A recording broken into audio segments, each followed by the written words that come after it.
A beautiful blonde girl wakes up thinking about how wonderful it is this morning. However, the next moment, the heroine's facial expression changes as she hears some strange sounds next to her. The girl turns over to the other side of the bed where that sound came from. Next to the fair-haired woman is a well-built man with silver hair. The heroine is frightened by this turn of events, since the guy lying next to her is completely unfamiliar to her. A week ago, the girl was quietly enjoying a cup of tea until her fiancé suggested breaking off the engagement. The man apologizes to the blonde, calling her Penelope. Penelope humbly agrees to Count Gordon's proposal. The Count says that 2 years have passed since their engagement, and he believes that his bride does not love him. Blonde hesitantly says she loves her fiancé. The heroine decides to ask the man if he loves her. Awkwardly rubbing the edges of the cup, Gordon says that he loved the girl, but because of her attitude towards him, now he wants to love someone else. Penelope looks away disinterestedly and wishes the Count happiness in the future. The man gets up from the table and bows to his now ex-bride, saying that he is leaving first. The fair-haired girl looks in bewilderment at the departing Count. Finally, when the groom leaves, the girl makes a face and is indignant that, since he wanted to break off the engagement, then why did he talk so much? Penelope Eliana Zakalian is the daughter of the legendary Baron Zakalian. The heroine's secret is that she remembers her previous life, in which she was a grandmother with a bad mouth. The blonde tried her best to live as a girl of noble blood, but her past personality was making itself felt. As soon as the Baron's daughter met people, she always tried to run away, because when she opened her mouth, curses began to pour out of it. Penelope reflects that living alone is much better. A week after these events, the Elise Ball is held in the state of Labata. On it, people whisper about the cancellation of the blonde's engagement and that her ex-fiancé has already entered into a new engagement with the debutante. One of the guests discusses with others that the Baron's daughter can be introduced to her uncle, who has a child. The others begin to laugh sarcastically at such a proposal. Penelope is angry at the girls' words and hopes that they will get what they deserve for them. The heroine remembers the groom's words that he wants to love someone else, and she is indignant at how he could do this in just a week. The girl decides to wash down her grief with glasses filled with sparkling wine. A masked man with silver hair is watching this from the side. Drunk Penelope goes out onto the balcony to get some fresh air. Fixing her gaze on the sky, the fair-haired woman remembers what her fiancé once was like. Then, 2 years ago, he, blushing heavily and awkwardly pressing his hat to his chest, proposed to the main character. Penelope thought he was a rather nice young man, so she agreed. Gordon was very happy with the girl's positive response and said he would appreciate it. Remembering that day, the blonde woman begins to get angry with her groom. Leaning on the handrail of the balcony balustrade, the heroine screams into the distance why the man asked her to marry him. After this, the girl feels relief in her soul and finally calms down. The blonde girl's head begins to spin from the large amount of alcohol she recently drank. Her legs give way and Penelope falls. However, the girl's body does not touch the ground as someone's hands catch her. A stranger with silver hair, who had recently been watching the heroine in the hall, saves the Baron's daughter from falling. The silver-haired one says that the blonde-haired one has an unusual way of communicating. Penelope looks at the savior with awkwardness in her eyes. However, the man's face gradually begins to plunge into darkness. Without the strength to fight, the girl goes into the arms of Morpheus. The stranger's violet eyes look carefully at the sleeping heroine. The action returns to the present, and the heroine grabs her head, trying to remember what happened at night, but this does not give any results. Penelope's eyes fill with confidence, and she decides that the best solution is to quickly leave the room. The blonde climbs off the bed and tries to tiptoe out of the room, but the girl's leg clings to the hem of her skirt. Penelope looks behind her with apprehension, fearing that she has awakened the stranger. The heroine looks at the guy, unable to take her eyes off his perfect body. The blonde woman thinks that the man doesn't look like a bad person. Leaving the room, Penelope decides to think it over again a little later. The man wakes up and sees that he is alone. The silver-haired man grins because no one has ever dared to run away from him. Looking at the place where the Baron's daughter lay, the guy ponders whether he should reward or punish the fugitive. The girl returns to her house and lies down on the bed. Looking at the ceiling, the blonde woman wonders if the stranger has woken up. The image of a handsome man pops up in her thoughts, but she waves her arms and hands in the air to drive away thoughts of him. In the doorway, this picture is observed by the brother of the main character, Pharion, who looks mockingly at his sister. The young man says in surprise that the rumors were true. Penelope furrows her eyebrows and asks her brother what they are talking about. Farion covers his mouth and says with tears in his eyes that his little sister is distraught over the loss of her loved one. The young man calls the heroine Pepe and says that he will not leave her, even though she does not know how to communicate with people and is not the least bit attractive.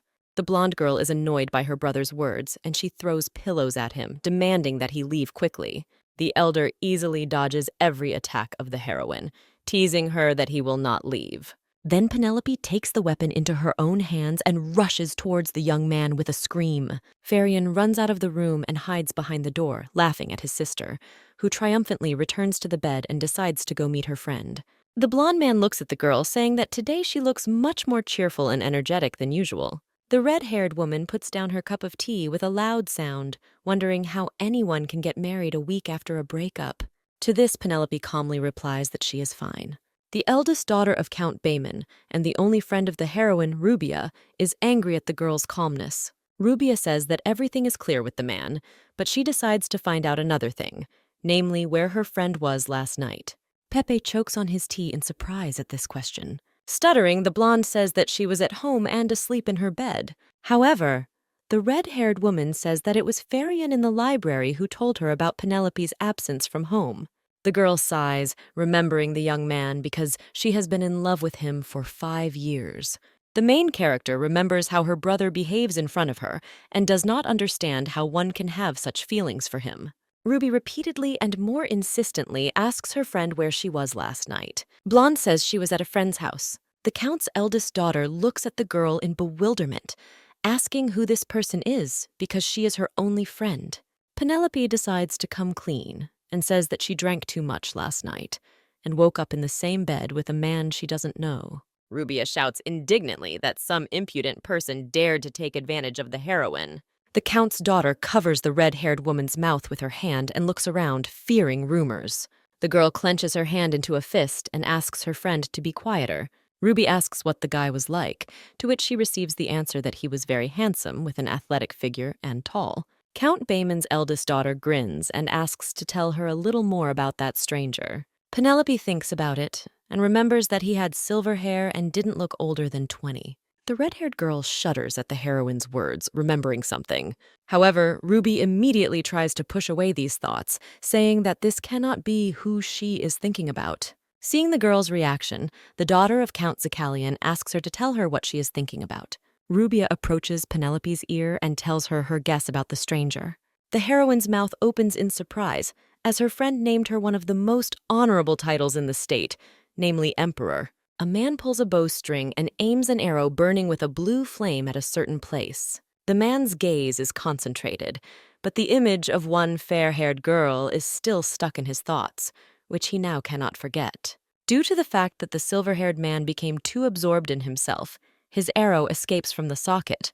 As a result, the man misses, missing the target. The arrow hits a dome that specially protects against such cases.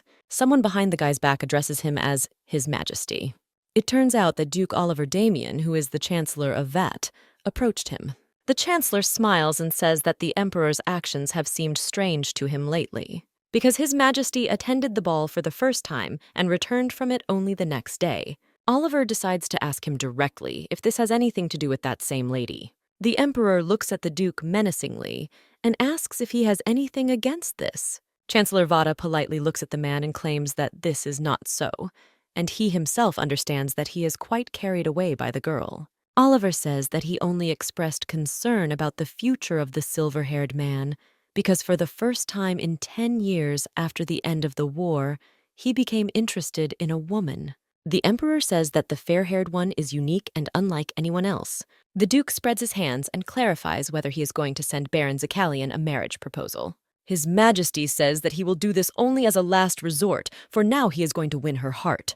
The man is going to slowly, step by step, get closer to the heroine, so that she no longer has the thought of escaping. After these thoughts, the silver-haired man releases the arrow and hits the target. The Emperor finishes his training and the Duke asks where he is going now. His Majesty says he plans to go to the city to inspect it. Oliver understands that the man is going to see that lady, but does not say it out loud and wishes him a happy journey. Looking after the departing silver-haired man, the Chancellor thinks that the appearance of his beloved is wonderful. However, this calm of the imperial palace resembles the calm before the storm. Penelope arrived at a clothing boutique in the city center. Sitting there, at some point, the girl gets a shiver and gets goosebumps all over. Noticing how the heroine flinched, Ruby turns to her and asks if she's okay. Pepe frowns and says she has a bad feeling. The red-haired girl looks at the girl with concern and says that she probably imagined it. The daughter of Count Bayman suggests not to pay attention to this and asks how she looks in the new dress. The blonde one approves of Rubia's outfit and says she looks great. The friend is happy to hear the praise and decides to try on another one. Penelope smiles sweetly at her friend's reaction and sits down to wait for her again. A girl in a large hat with pink hair approaches the main character, covering half of her face with an elegant fan. Behind the pink-haired woman is Pepe's ex-fiancé, Count Gordon. The Count's daughter stands up to greet them, and now understands why she had a bad feeling. A girl with a big hat carefully examines the heroine. The pink-haired girl tells Penelope that at this age, only exquisite clothes can save her, because she is only 5 years younger than her aunt. Blonde grins at the words of the boutique guest who has just entered. Pepe chuckles at the girl and says that this may seem surprising, but the Count protected her for 2 years like the apple of his eye. The pink-haired girl is angry that her rival emphasized in her speech that they had been close for 2 whole years. Penelope continues, saying that her fiancé was very sad that their feelings were not reciprocated because she originally agreed to the engagement, hoping that she would love him. These words really hurt Gordon, and he twists his face. The heroine says that her heart was worried, but now she is calm because the man has met a person who loves him very much. The boutique's visitors begin to whisper behind the heroes' backs. An old woman enters the building, but they try to stop her, saying that she can't come here.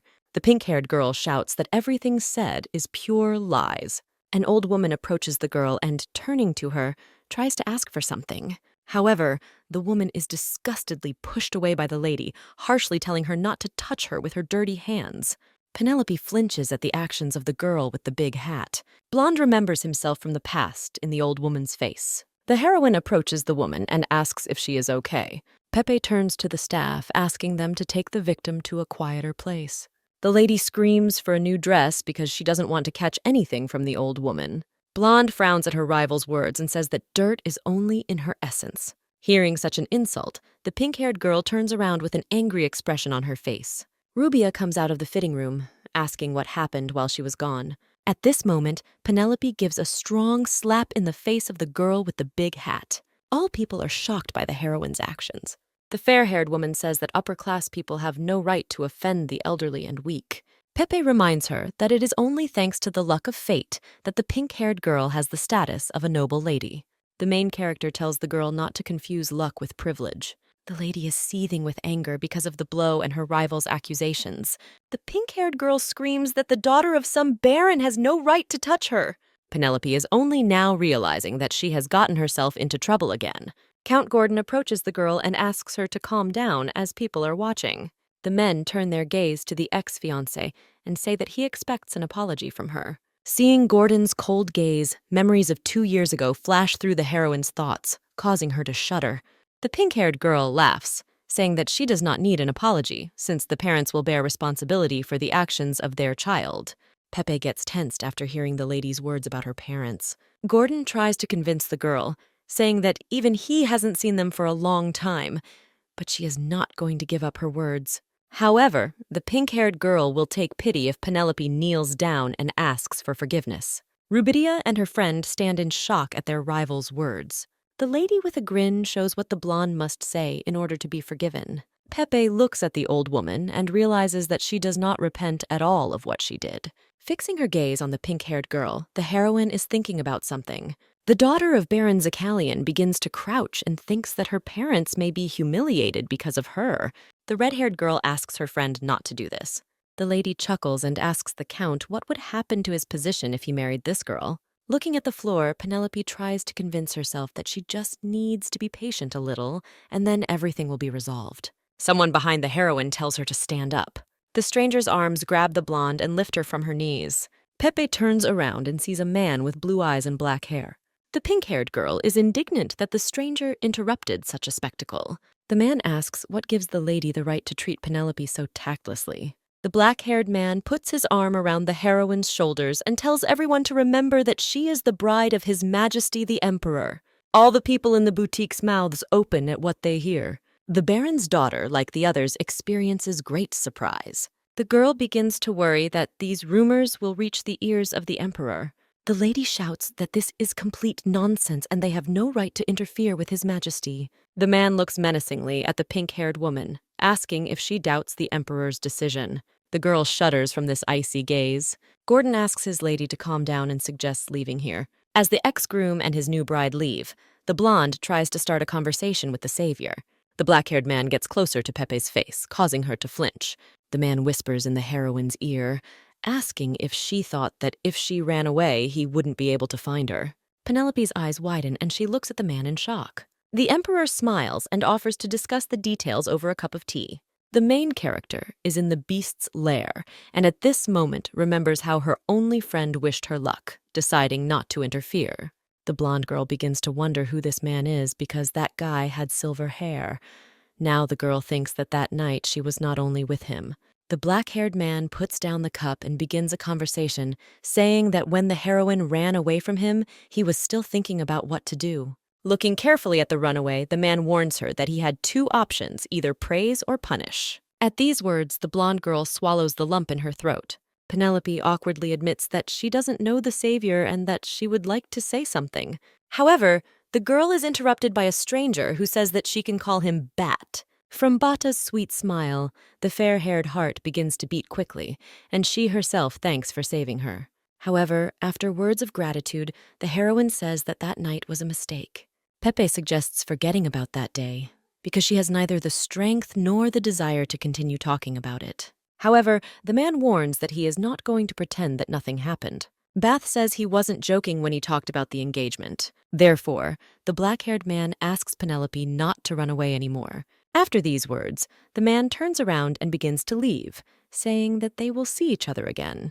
The girl asks Bath to stay, but he doesn't stop and leaves. The man exits the portal, returning to his estate.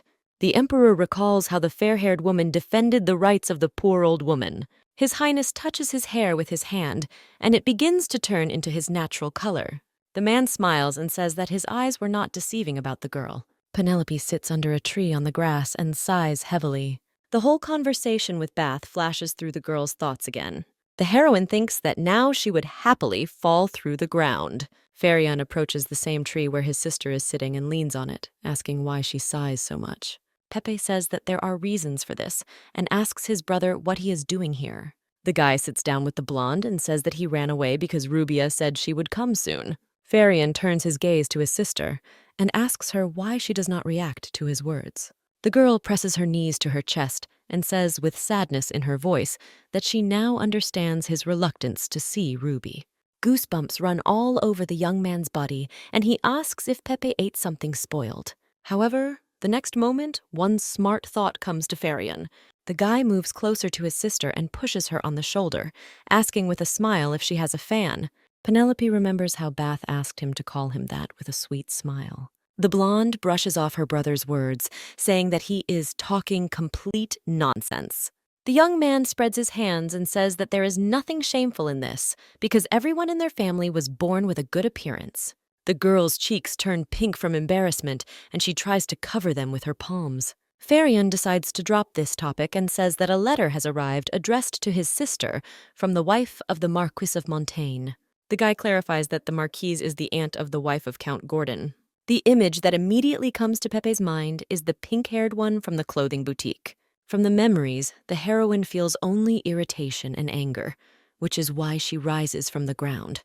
The fair-haired woman, in an orderly tone, asks her brother to give her a letter. The young man holds out his hand with the envelope, but warns that the invitation does not inspire confidence in him. Squeezing the paper, the girl says that this is why she needs to go to the event. The heroine and Farion come to the estate of the family of the Marquis of Montaigne. Seeing that his sister is alarmed by being in this place, the young man tells him not to worry, because she is under his protection. Looking at the graceful back of some girl, the guy thinks that this lady is his type. However, feeling someone's gaze on her, the red-haired woman turns around. The young man looks at the girl in shock, realizing that he was now thinking about Rubia in love terms. Ruby begins to walk menacingly towards Ferian.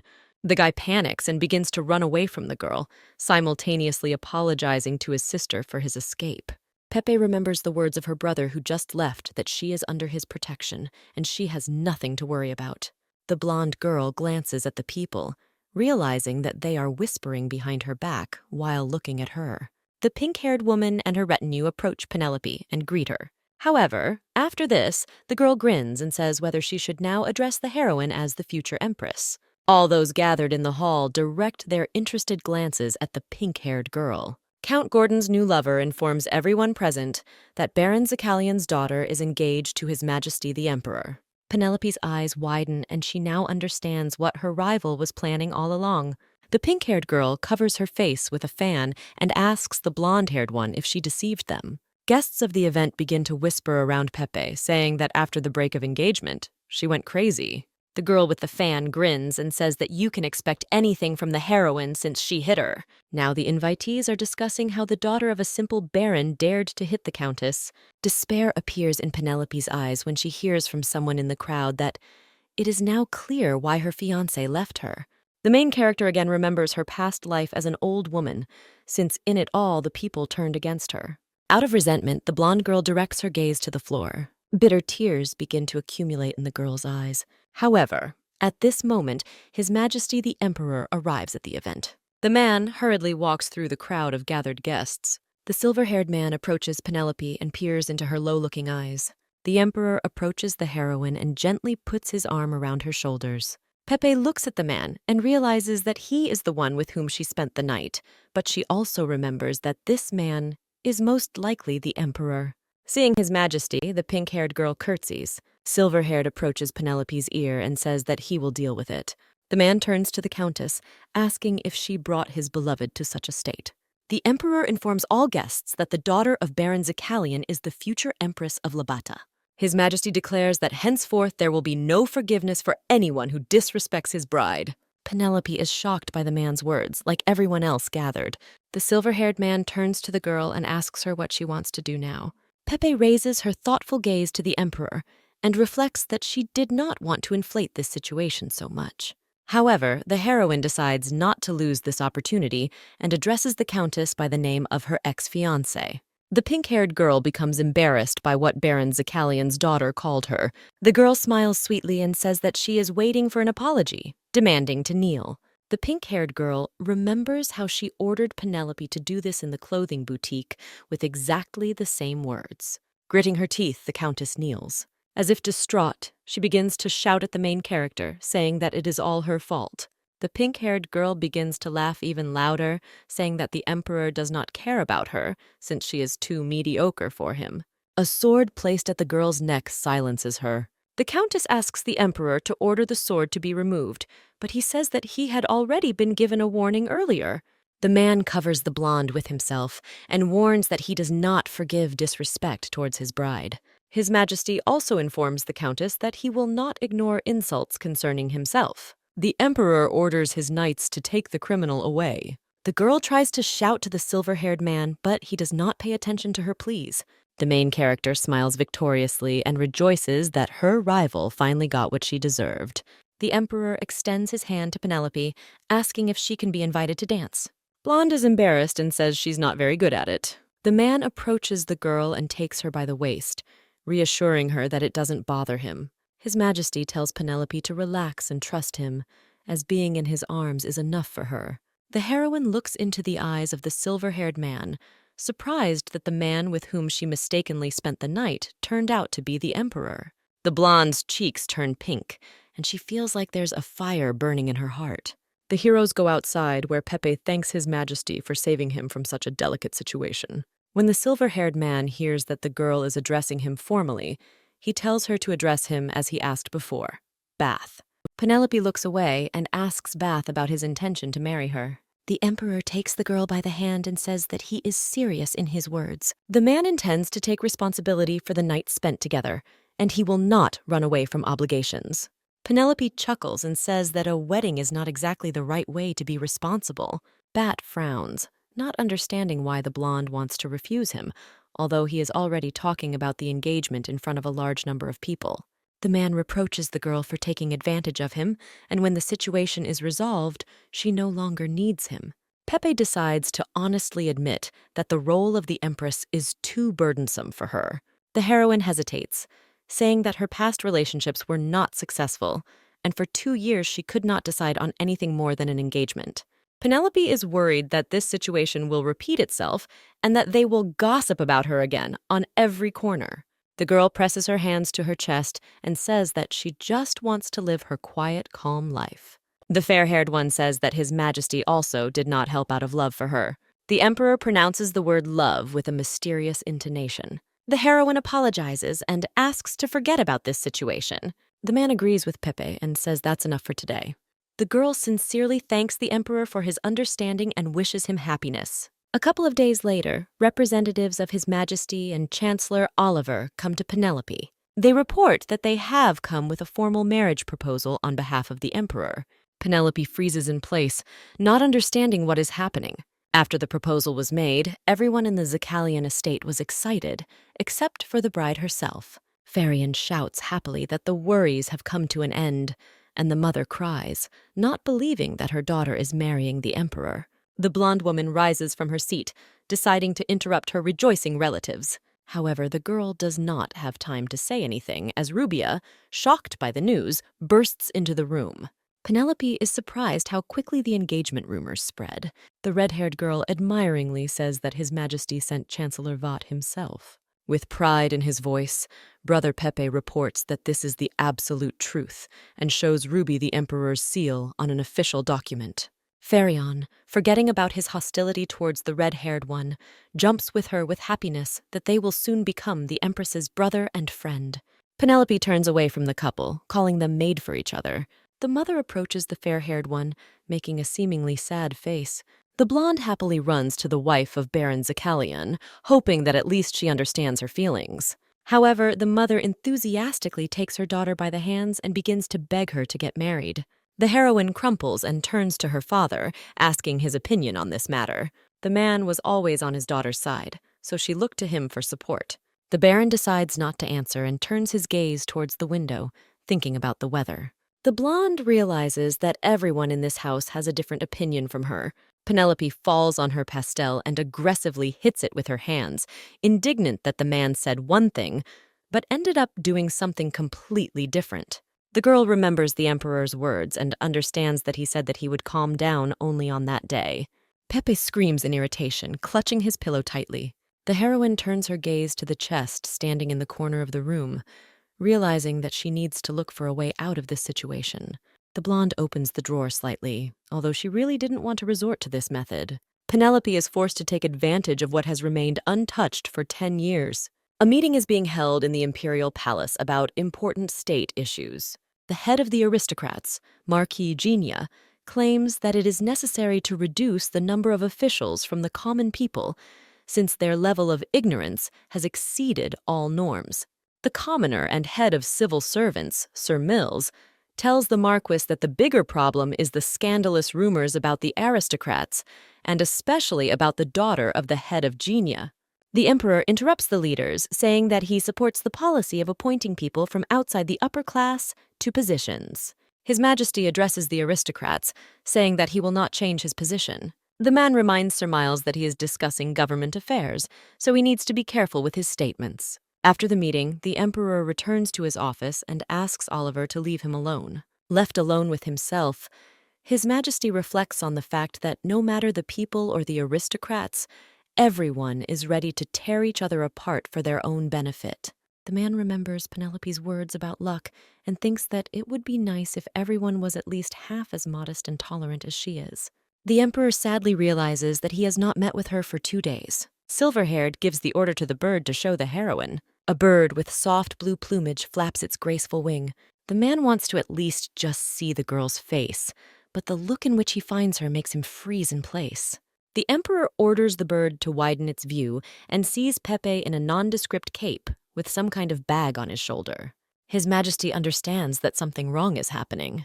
The silver-haired man gets up from his seat and quickly runs out of his office. When the girl reached the top of the slope along which she was climbing, she had already taken off her cape, finding herself in a white dress. Looking down with confidence, Penelope decides to change her life right now. The blonde closes her eyes as she feels a light breeze blowing towards her. Behind the girl, the cry of the emperor is heard, who runs to Pepe with horror in his eyes. The girl turns around towards the sound, not believing that this is really who she thought about. Bath says that she is taking 2 drastic measures not to marry him. Penelope sits down on her cape and pulls it over herself. The design resembles a children's sleigh. It dawns on the man that the girl's plans did not include saying goodbye to her life, so he asks what she was up to.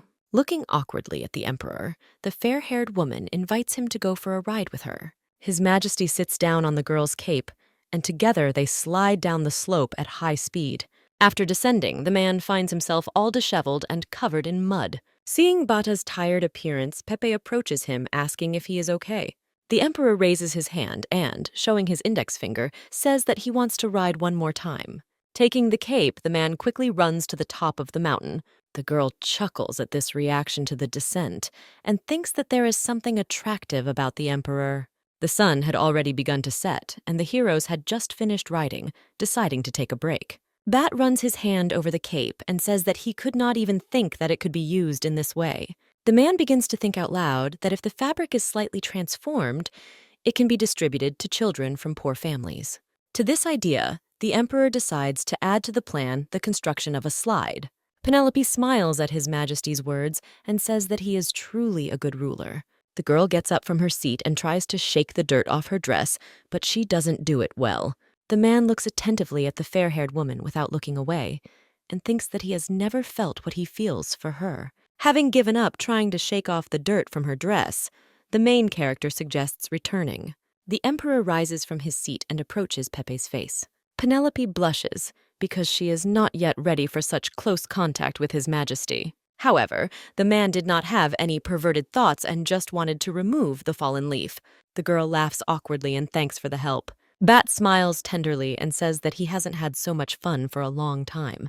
Penelope says that she also liked it, and it was the first time she was not riding alone. The emperor suggests spending time like this every day after the wedding. The heroine is surprised how Bat so deftly moved on to the topic of marriage. Blonde asks His Majesty if he has ever been refused.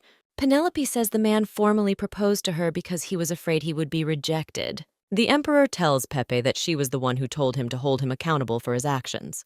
Bat asks the blonde why she doesn't want to marry him, whether it's because she doesn't want to be an empress or she doesn't like him.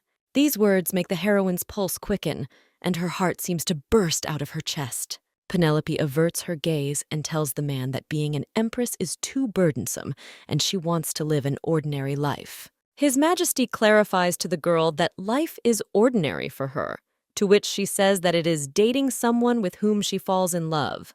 The emperor takes the blonde's hand, inviting her to start dating for real.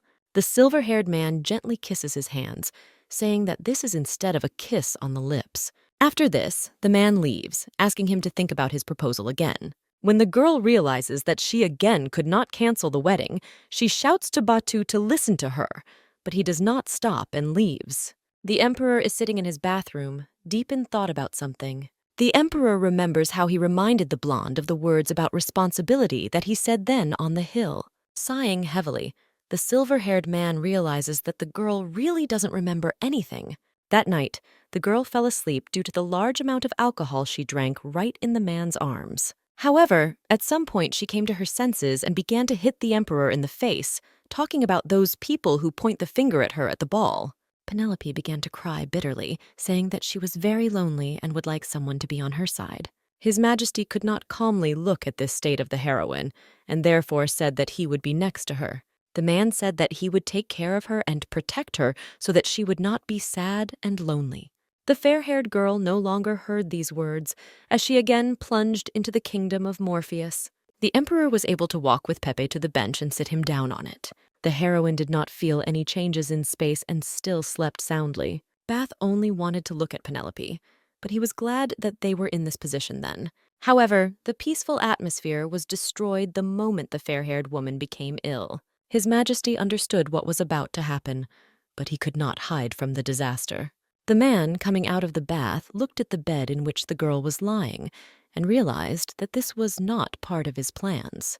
Penelope slept peacefully in the emperor's bed without even taking off her mask and dress. But at some point, Pepe jumps up sharply, thereby frightening the emperor. The blonde feels an unbearable heat due to being in clothes under the blanket. The man immediately looks away, embarrassed by the girl's appearance. The heroine takes off all her clothes and finally feels the desired coolness.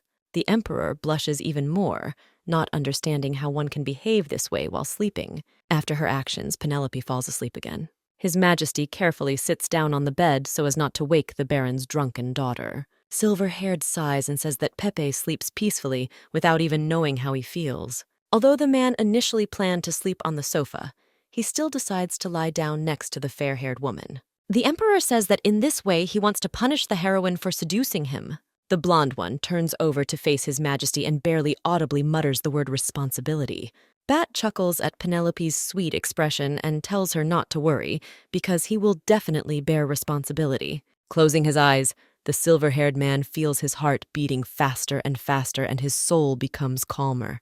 As a result, the heroes turn to each other and fall asleep together. A bright ray of sun wakes a man from sleep. The emperor is surprised to realize that for the first time in 10 years, he was able to sleep without sleeping pills. Silver-haired thinks that he slept so soundly and peacefully because Penelope was nearby. Looking at the place where Pepe had been lying before, he finds no one. Smiling tenderly, His Majesty contemplates whether to praise or punish her when he catches Penelope. Bat puts on a white robe, covering the dragon located on his back. The emperor decides to win Pepe's heart because he feels that he needs her. A girl with hair as black as night appears behind the silver-haired man. His Majesty turns around and asks the stranger what she is doing here. The girl apologizes for her concern and her tactlessness to the emperor, looking at him with loving eyes. Bat warns the girl that she was ordered not to appear in his chambers. The black-haired woman awkwardly says that she needs to get a response to the letter with the official wedding proposal sent to the man 3 months ago. With irritation in his voice, the emperor orders her to leave immediately. The black-haired woman asks His Majesty to give his consent quickly, since everything in Turan is already ready for the ceremony. Silverhair reminds Princess Jewel that she is a hostage from a defeated country. Jewel's face darkens when she hears that someone like her will never achieve the status of empress. The princess gets angry, saying that compared to the daughter of a simple baron, she is more suitable for the role of empress. Bat interrupts the girl and warns her not to dare insult his woman. Jewel approaches His Majesty from behind and hugs him. Bat is angered by such willful actions of the black-haired woman, so she immediately pushes her away. The princess falls to her knees and says with tears in her eyes that she loves the emperor. The man says that Jewel's love is disgusting to him because she does such things while being a hostage who surrendered voluntarily. His Majesty heads towards the doors, telling the girl to leave.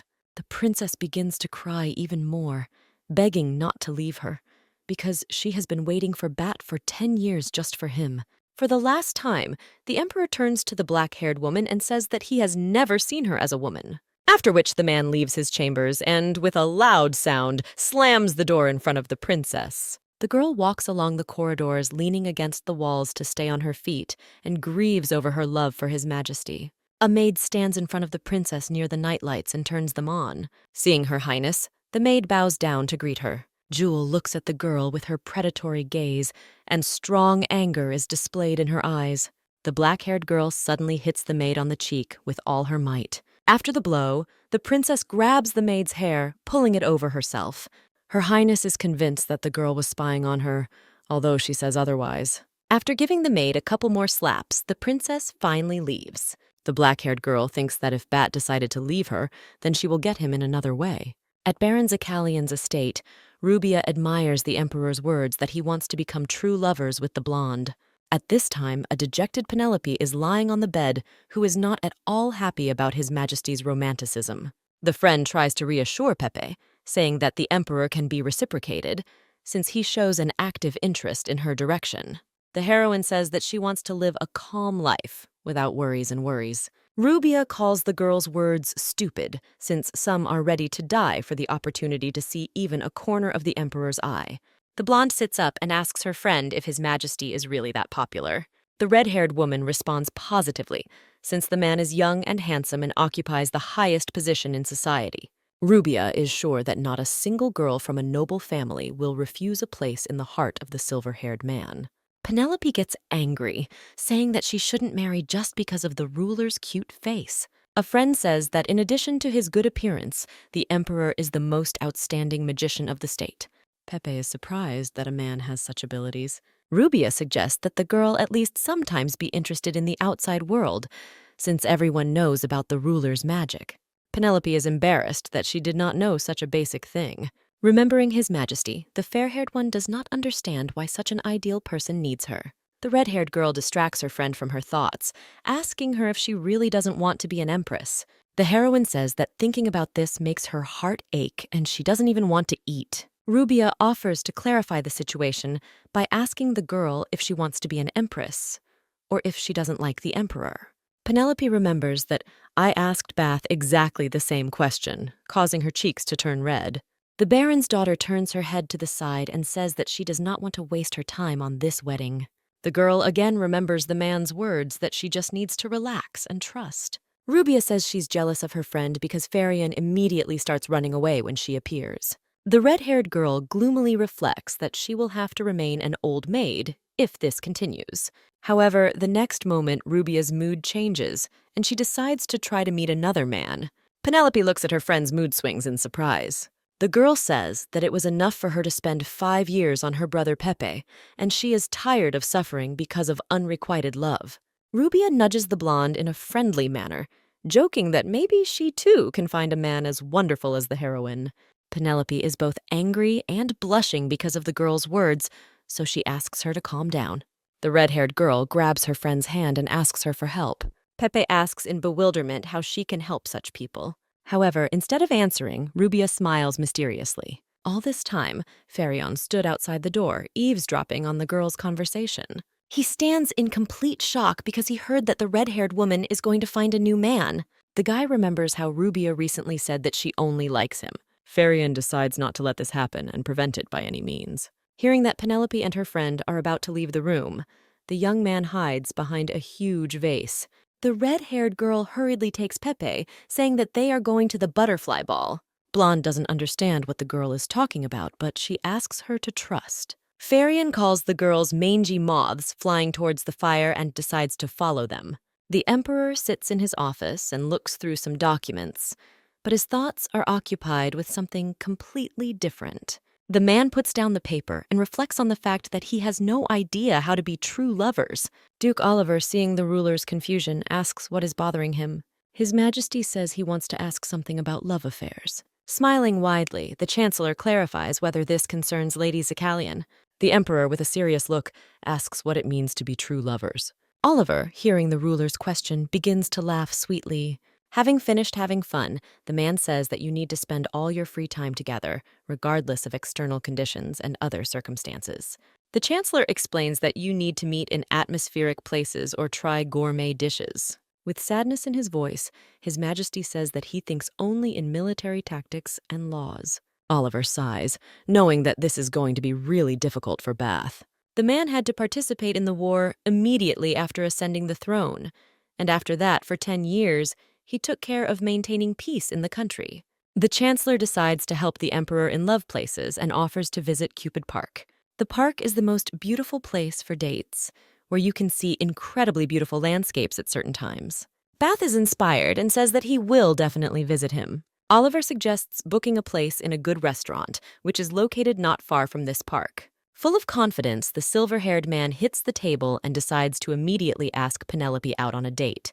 The man orders the bird to show where the girl is now. Pepe appears in front of the heroes, dressed in an elegant peach-colored dress. The Emperor blushes at the fair-haired beauty, and Oliver is horrified by what he sees. The girls climb the stairs and head into the heart-shaped arch. The ruler gloomily asks the Chancellor if he knows what this place is. The man awkwardly says that this is a place where guys and girls usually look for dates. It's as if thunder strikes His Majesty and horror runs through his entire body. The Emperor is already imagining how a stranger and a blonde girl happily go for a romantic walk. Bath menacingly asks the Chancellor where this meeting place is. The man puts on a less attention-grabbing outfit, complimenting it with a hat. Silverhair doesn't understand why Penelope came here because is he really so unpleasant to her? His Majesty shudders when he hears someone nearby loudly angry that the girl has gone to look for a new man. Farion squats behind a tree, cursing this suspicious place. The guy understands that if he goes alone, it will be too suspicious. The young man accidentally turns his head to the side and sees a man standing there wearing a hat. Farion flinches when it dawns on him who the silver-haired man is. The Emperor, in turn, notices the great similarity between this guy and Pepe. The young man approaches Batu and asks him if he is the ruler of the state of Labada, to which he is nodded positively. The men shake hands without further ado. The girls are sitting in a restaurant at the same table with some guys. One of them asks why such beautiful ladies don't have gentlemen. Another seduces Rubia, saying that their meeting was destined. The girl's heart skips a beat, and her cheeks begin to burn with embarrassment. Penelope does not share her friend's reaction, as she feels creeped out by such sappy talk. The blonde girl drinks a drink from a glass, thinking that the guys are too following them. A man with yellow hair asks Rubia if her friend is always so taciturn. The guy approaches Pepe, asking her face not to be so cold. The yellow-haired man winks at the girl, takes her hand, and begins to beg her to show her wonderful smile. Penelope snatches her hand away in irritation. The guy freezes in shock, not understanding why the blonde girl is acting so detached. Rubia makes excuses for her friend, saying that she is just a little shy. The men smile knowingly and leave to buy something to drink. Farion and His Majesty are watching all this from the side. Penelope's brother turns to the Emperor, offering to follow the guys. Men go out into the street and start discussing the girls that they are dressed like old theater actresses, and these outfits do not help them hide their age. Silverhaired is angry when he hears how they speak about his beloved. The Emperor is about to walk towards the guys, but Farion stops him, asking him to cool down. However, the next moment, when the men decide to rob wealthy ladies, Brother Pepe can no longer stand it, but His Majesty stops him. The guy with glasses says that he likes the red-haired girl because he looks like she is ready to give him everything he wants. The second one says that he takes on the one in the peach dress because he likes arrogant women. The men decide to place bets on who will be the fastest to ask a girl out on a date. However, their fun is interrupted by unexpected guests. Farion calls the guys pests, and the Emperor suggests urgently taking preventive measures to eliminate them. Visitors to the establishment retreat from strangers, not understanding what is happening. Rubia asks her friend why she was acting so strange, since the situation was too awkward. Blonde gets angry and says that she couldn't do nothing when that guy grabbed her hand. The redhead sighs, saying how a girl as vulnerable as Penelope could have a one-night stand.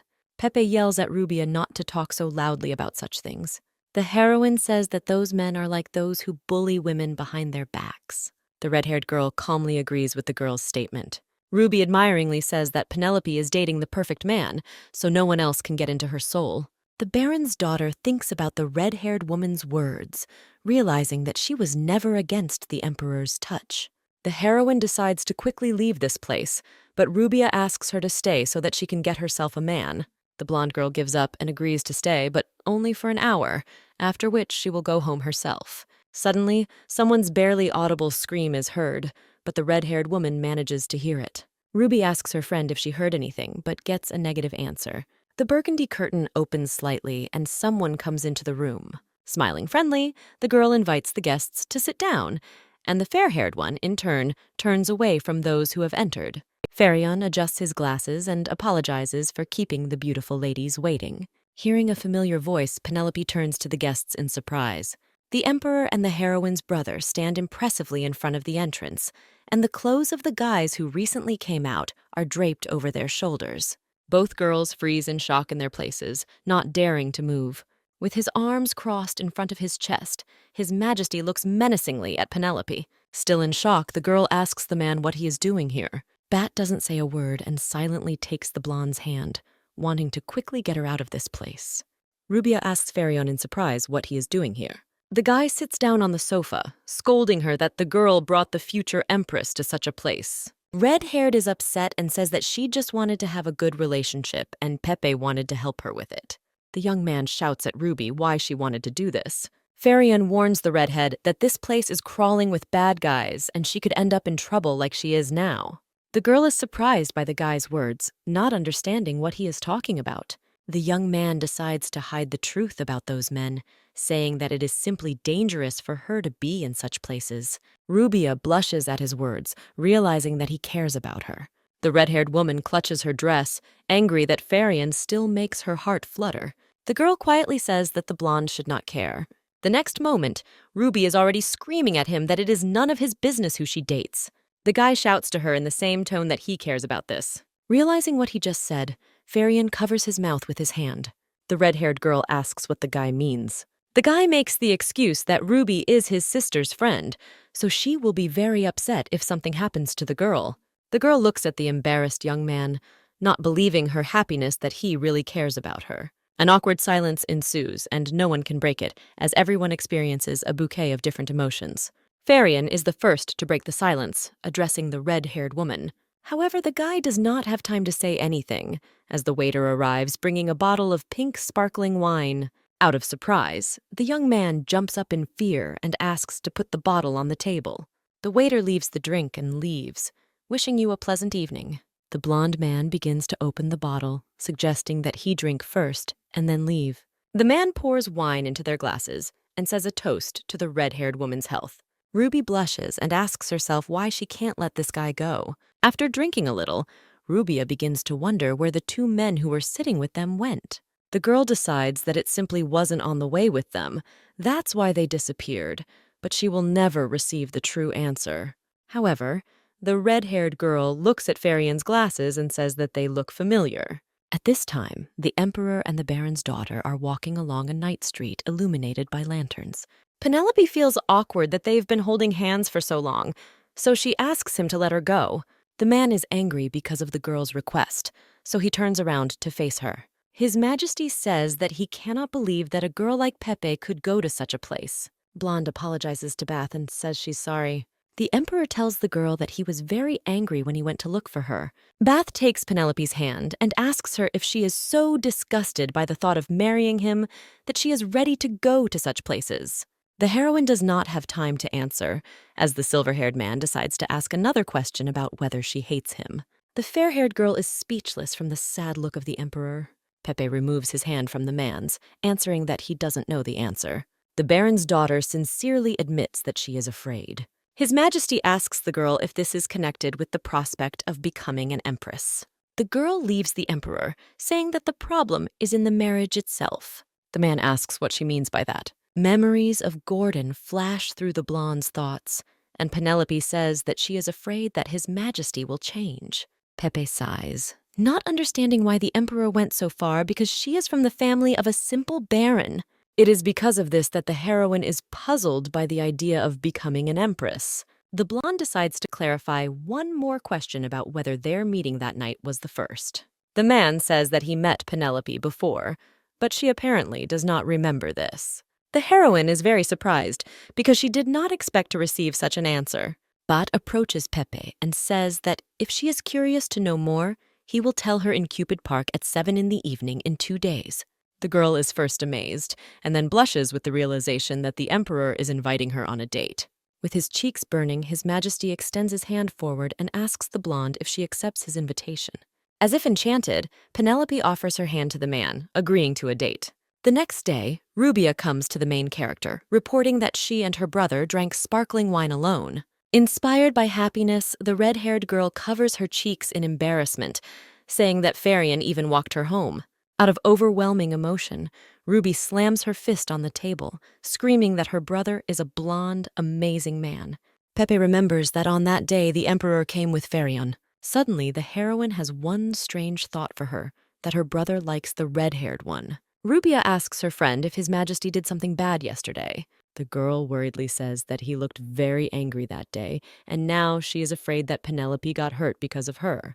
Pepe looks away and blushes, saying that everything ended very well. The blonde girl gathers her courage and admits that the emperor invited her on a date. The red-haired girl is amazed at her friend's words and begins to bombard her with questions, and the heroine answers everything honestly. Penelope is angry with herself for agreeing to this meeting. Ruby chuckles at her friend, saying that she definitely wouldn't agree to the date if the man were a bad person. Realizing that she herself wanted to go to Cupid Park makes Pepe blush. The red-haired girl sighs, saying that she is jealous of her friend and now wants Farion to invite her there. Penelope invites Rubia to go to the park with them, but the girl does not understand why she should interfere with someone's date. The blonde reveals a plan in which she will bring her brother with her, and Ruby will pretend that she knew nothing about the date. The red-haired girl sincerely hugs her friend, thanking her for her help. At this moment, Pepe thinks that she is already starting to worry a lot, because this is her first date. The emperor, sitting in his office, leafs through a magazine with necklaces. The man approaches Oliver, asking him what he thinks about such a date gift. His Majesty points to a spread depicting a luxurious necklace with emerald butterflies. The chancellor tells the ruler that when choosing gifts, you need to pay attention to more than just cost.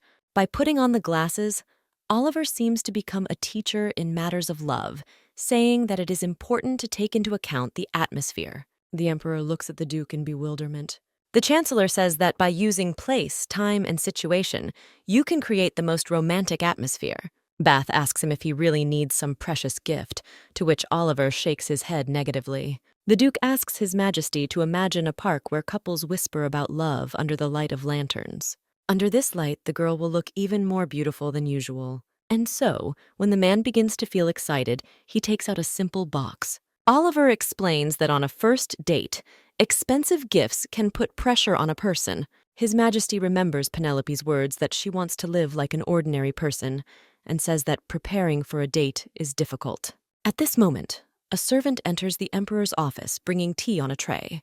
The silver-haired man orders the servant to stop since he did not ask to bring it. The man apologizes for this and says that he will take it away right away. Bat looks attentively at the leaving servant. Society ladies sit at a tea party and discuss the current trend among the nobility to marry for love. One of the girls grins, remembering how people behave obscenely on the streets now. However, the second tea party participant with light brown hair says there is nothing wrong with it because she married because of her family when she was young.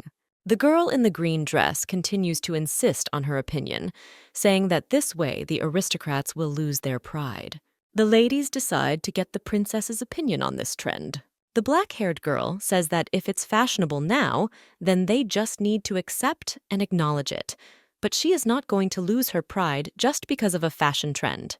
The nobles agree with Princess Jewel's words, praising her for her open-mindedness. The ladies say goodbye to the girl, to which she waves goodbye in a friendly manner. The next moment, Jewel makes a face and thinks about what vulgar thoughts the tea party participants have. The princess irritably reflects that she will no longer invite the countess, since she agrees that she should marry for love. Someone knocks on the door of the room where the black-haired woman is now. The man who recently brought tea to the emperor comes into the room to inform the princess that Bath is going to Cupid Park tomorrow. The girl, hearing this news, is very surprised. Jewel says she has accepted the information and her servant can go. The princess thinks irritably about the blonde, not understanding how she was able to force the emperor to break off their 3-year engagement. However, the girl calms down because a bright thought comes to her. Her Highness orders the maid to go to the Marquis Genovais and tell her that she urgently needs someone. Jewel also says to spread rumors about the misdeeds of the young noblewoman. The princess smiles ominously, saying that she will show the true face of the woman whom the emperor considered noble. The black-haired woman grins, imagining His Majesty's face when his eyes are opened to the truth. The main character looks in the mirror, having finished getting ready for a meeting with Bath. The girl's cheeks never stop burning because the girl is very nervous about her first date. Penelope tries to calm herself down, saying that they will just take a walk together and she will finally find out where the man first met her. Memories return again to the day when His Majesty extended his arms to Pepe, inviting him on a date. These thoughts make the girl feel like she is going crazy. Someone calls out to the blonde one, asking if she's ready. Farion asks his sister why she wants him to go with her, because she usually does it on her own. However, the guy finds the answer for himself, saying that the girl needs to be careful because she will soon become an empress, and her older brother will be able to protect her. Before leaving the room, Penelope remembers a happy Rubia and wonders if she has already left or not. Pepe hurries Farion, saying that they should not be late. Suddenly, the blonde hears a strange sound coming from somewhere behind her. A creature jumps on top of the girl. Out of surprise, the Baron's daughter falls to the ground, and Farion is already hurrying toward her sister from behind. The guy looks in surprise at the attacking animal, which turns out to be a simple puppy. Penelope takes the dog in her arms and asks her brother to keep him. The young man says that he doesn't mind, but the problem is Pepe's appearance. The skirt of the girl's dress became very dirty after she fell to the ground. The fair-haired girl understands that if she goes to change clothes now, she will still make it to the Emperor. However, Penelope will not have enough time to meet Ruby. Pepe realizes that then the brother and the red-haired woman will not be able to cross paths. The heroine comes up with a bright idea of what to do in this situation. The girl turns to Farion and asks him to go first to inform the Emperor that she will be a little late. The guy offers to just go and quickly change clothes, assuring that His Majesty will take this calmly. Pepe swears at his brother, asking him how he dares to keep the ruler of their state waiting. After this, the girl screams loudly throughout the street, turning to people to look at this shameless man. With difficulty, Farion agrees with his sister and goes to the meeting place, which is appointed near the central fountain. The heroine sighs with relief, realizing that her plan can still be implemented. Penelope walks down the hallway of the estate, thinking that it's been a long time since she put on this outfit. The puppy begins to whine because he senses the girl's upset state. Pepe carefully watches the dog's reaction to its mood. The main character gently strokes the puppy's head, asking him not to jump on her like that again. Finally, the blonde meets the maid in the corridor and stops her. Penelope holds the puppy forward and asks the maid to bathe and feed him. Having handed the dog into safe hands, the girl quickly runs away to change clothes. Rubia, dressed in an elegant dress, looks at the time, realizing that it is time for her to go. While the girl heads to the meeting, she remembers how on the day she came of age, she met Farion. Then the young man was the first to invite the red-haired girl to dance, which is why he fell into her heart. However, after that, the guy began to avoid her. The girl does not despair because now Farion has changed a lot for the better. The redhead smiles happily, anticipating how she will properly express her feelings today. The smile disappears from Ruby's face when she notices someone. A guy with a crooked grin approaches a girl planning something evil. A dissatisfied Farion walks along the evening street, complaining that he is not an errand boy. However, the anger quickly passes as the guy remembers that he is still the brother of the future empress. Inspired again, the young man begins to look around in search of the emperor. On the opposite side of the central fountain, the blonde man notices Rubia. The guy gets scared and decides that he needs to leave quickly before she notices him. But Farion stops because he notices a man standing next to the red-haired woman. Covering his face with his hand, the blonde man peeks out to take a closer look at the couple. Suddenly, a man standing next to Rubia grabs her arm tightly. The stranger begins to take the girl away against her will. Seeing that the red-haired girl is in danger, Farion takes off. Princess Jewel and the same stranger are sitting in a dimly lit living room. The black-haired woman throws some kind of bag on the table, calling it payment. The man asks the customer what his job is. The girl takes out a luminous leaf from her cape and places it on the table. A hologram of two girls appears from the paper, one of whom turns out to be Rubia. The princess reports that the red-haired one will be in a designated place and will need to be detained until His Majesty arrives. The man asks the black-haired woman if he can do whatever he wants with this woman. Jewel says she doesn't care and the guy can do whatever he wants. The stranger with a grin on his face holds the bag with the payment in his hands, already anticipating how he will entertain the emperor's bride. A man approaches the redhead in the park and asks her if she is here alone, but Ruby says that she is waiting for someone. The girl removes the stranger's hand from her shoulder, asking him to leave her alone. The guy gets annoyed by the red-haired girl's behavior and grabs her hand. Looking menacingly into Ruby's eyes, the man repeats that he will stand with her. The girl trembles at the stranger's gaze, and tears appear in her eyes. The man squeezes the red-haired woman's hand even tighter, asking her that since she seduced the emperor, then she can do anything. However, the next moment, Rubia finds herself free from the grip. Her savior stands before the girl who has fallen to her knees. Farion turns to the red-haired girl and tells her to jump on his back so that people don't think anything bad. Still not moving away from what happened, the girl, with tears in her eyes, climbs onto the embarrassed guy. The blonde man and Rubia quickly move away from the central fountain, attracting interested glances.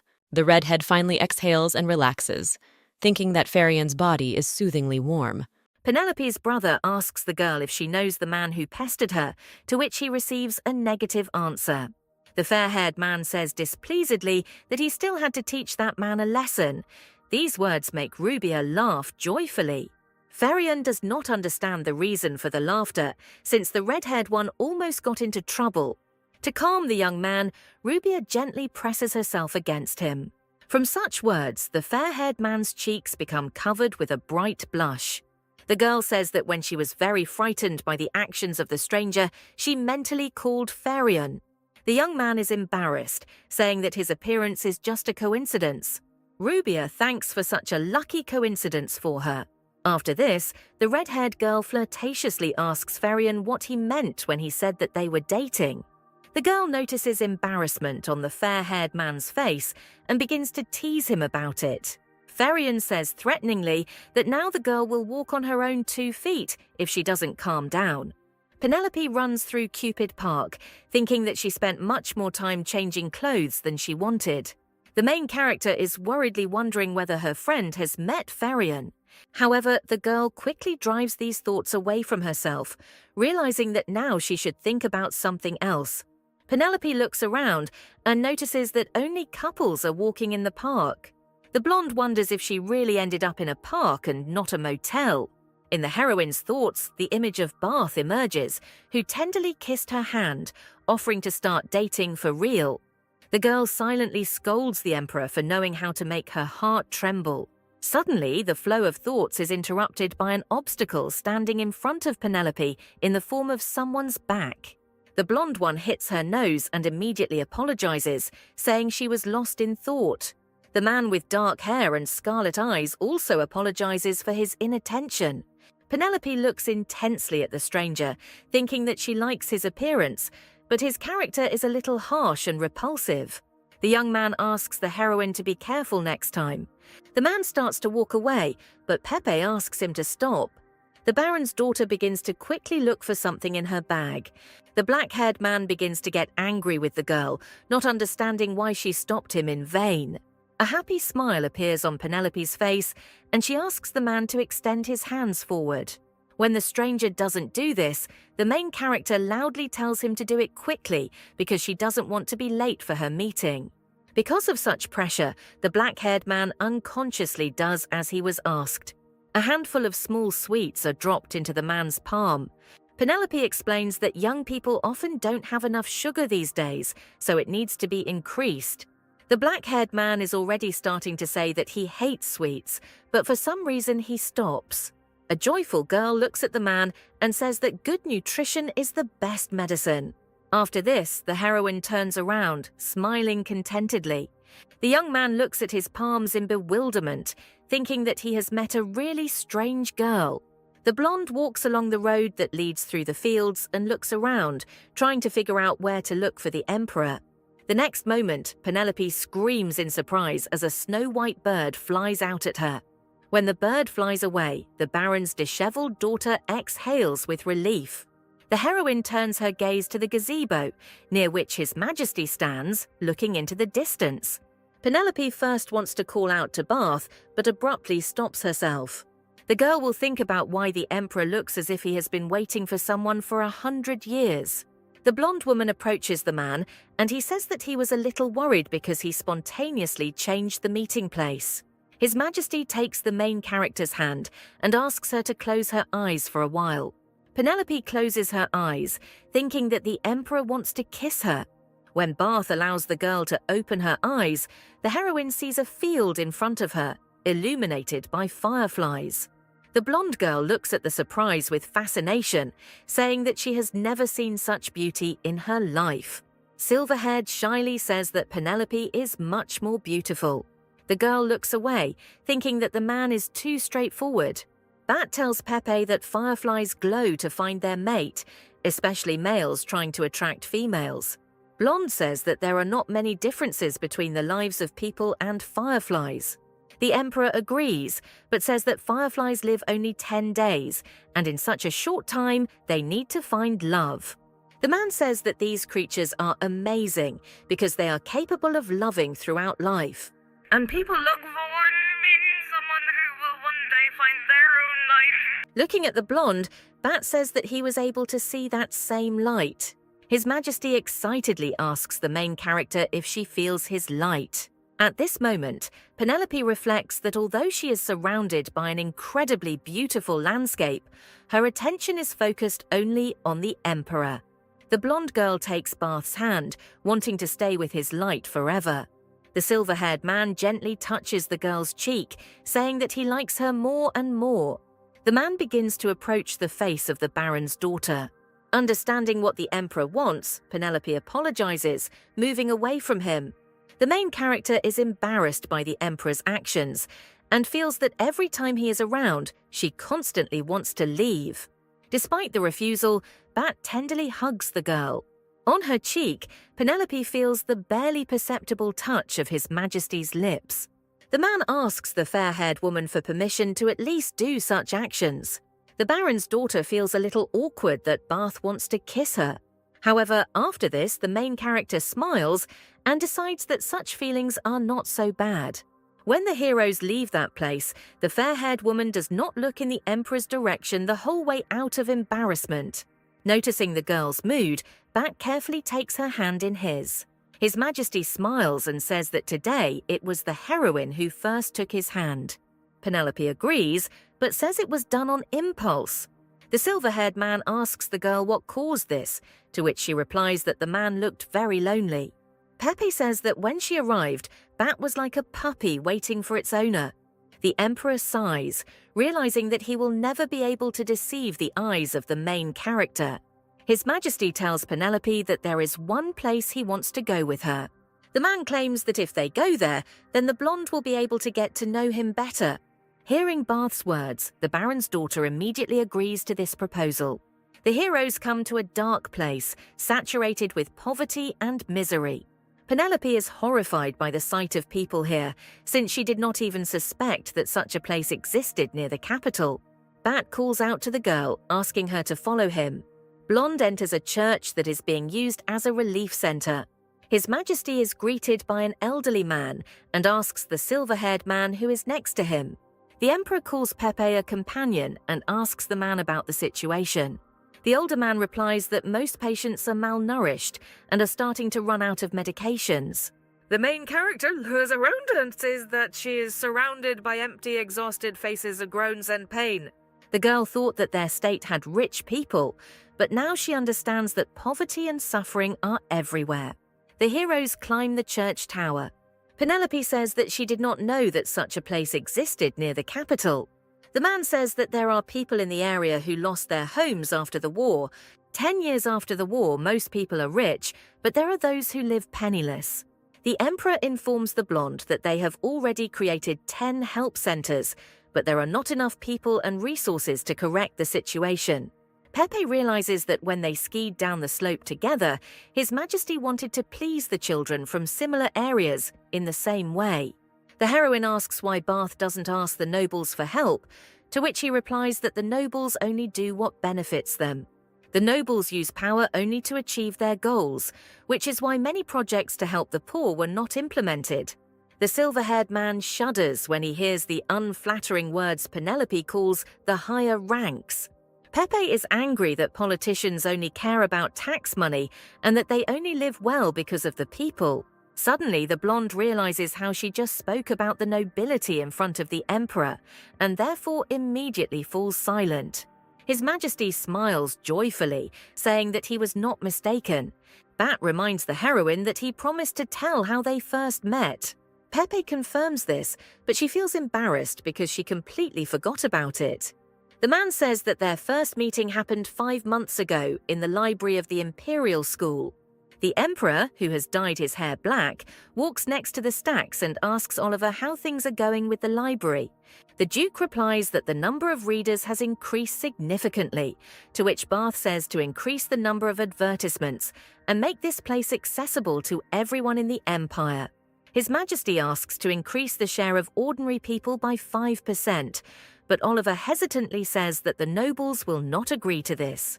Bath says that the nobles get more from the Empire, so it is necessary to provide the same opportunities to the commoners. Thanks to this, they will be able to prevent the occurrence of a war like that. The Duke sighs and agrees with His Majesty, saying that he will carry out his order. The man asks the Chancellor to hurry up and says that they have a check scheduled after this. Oliver sighs again doomedly, realizing that the Emperor is only thinking about work, even when it is time for him to go to a meeting with the Empress. Bath looks carefully at the shelves, thinking that the workers are doing a good job sorting the books. Suddenly the man's gaze stops at a blonde girl standing by the window, reading a book. A bright smile and slightly flushed cheeks adorn the heroine's face.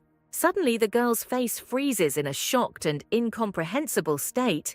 However, the next moment, everything returns to its previous state, and the Emperor begins to think that he was imagining it. The man's doubts are dispelled a second later, when the blonde again shows her emotions. His Majesty quietly laughs at this change of mood and begins to wonder what makes her react this way. Oliver, noticing the Emperor's interest, says that the girl is Lady Zicalian. When the Duke claims that the lady is quite famous, Bath says that this is the first he has heard of her. The Chancellor quietly explains to the ruler that Penelope is famous for having once attacked a nobleman during an event. His Majesty confidently says that there was a reason for this, since the nobleman, who values his honor, did not sue her. Having heard a logical explanation, Oliver agrees with the Emperor's words. Taking one last look at the blonde, the man continues to explore the library. When Bath and the Duke returned to the library for inspection, they heard someone scream.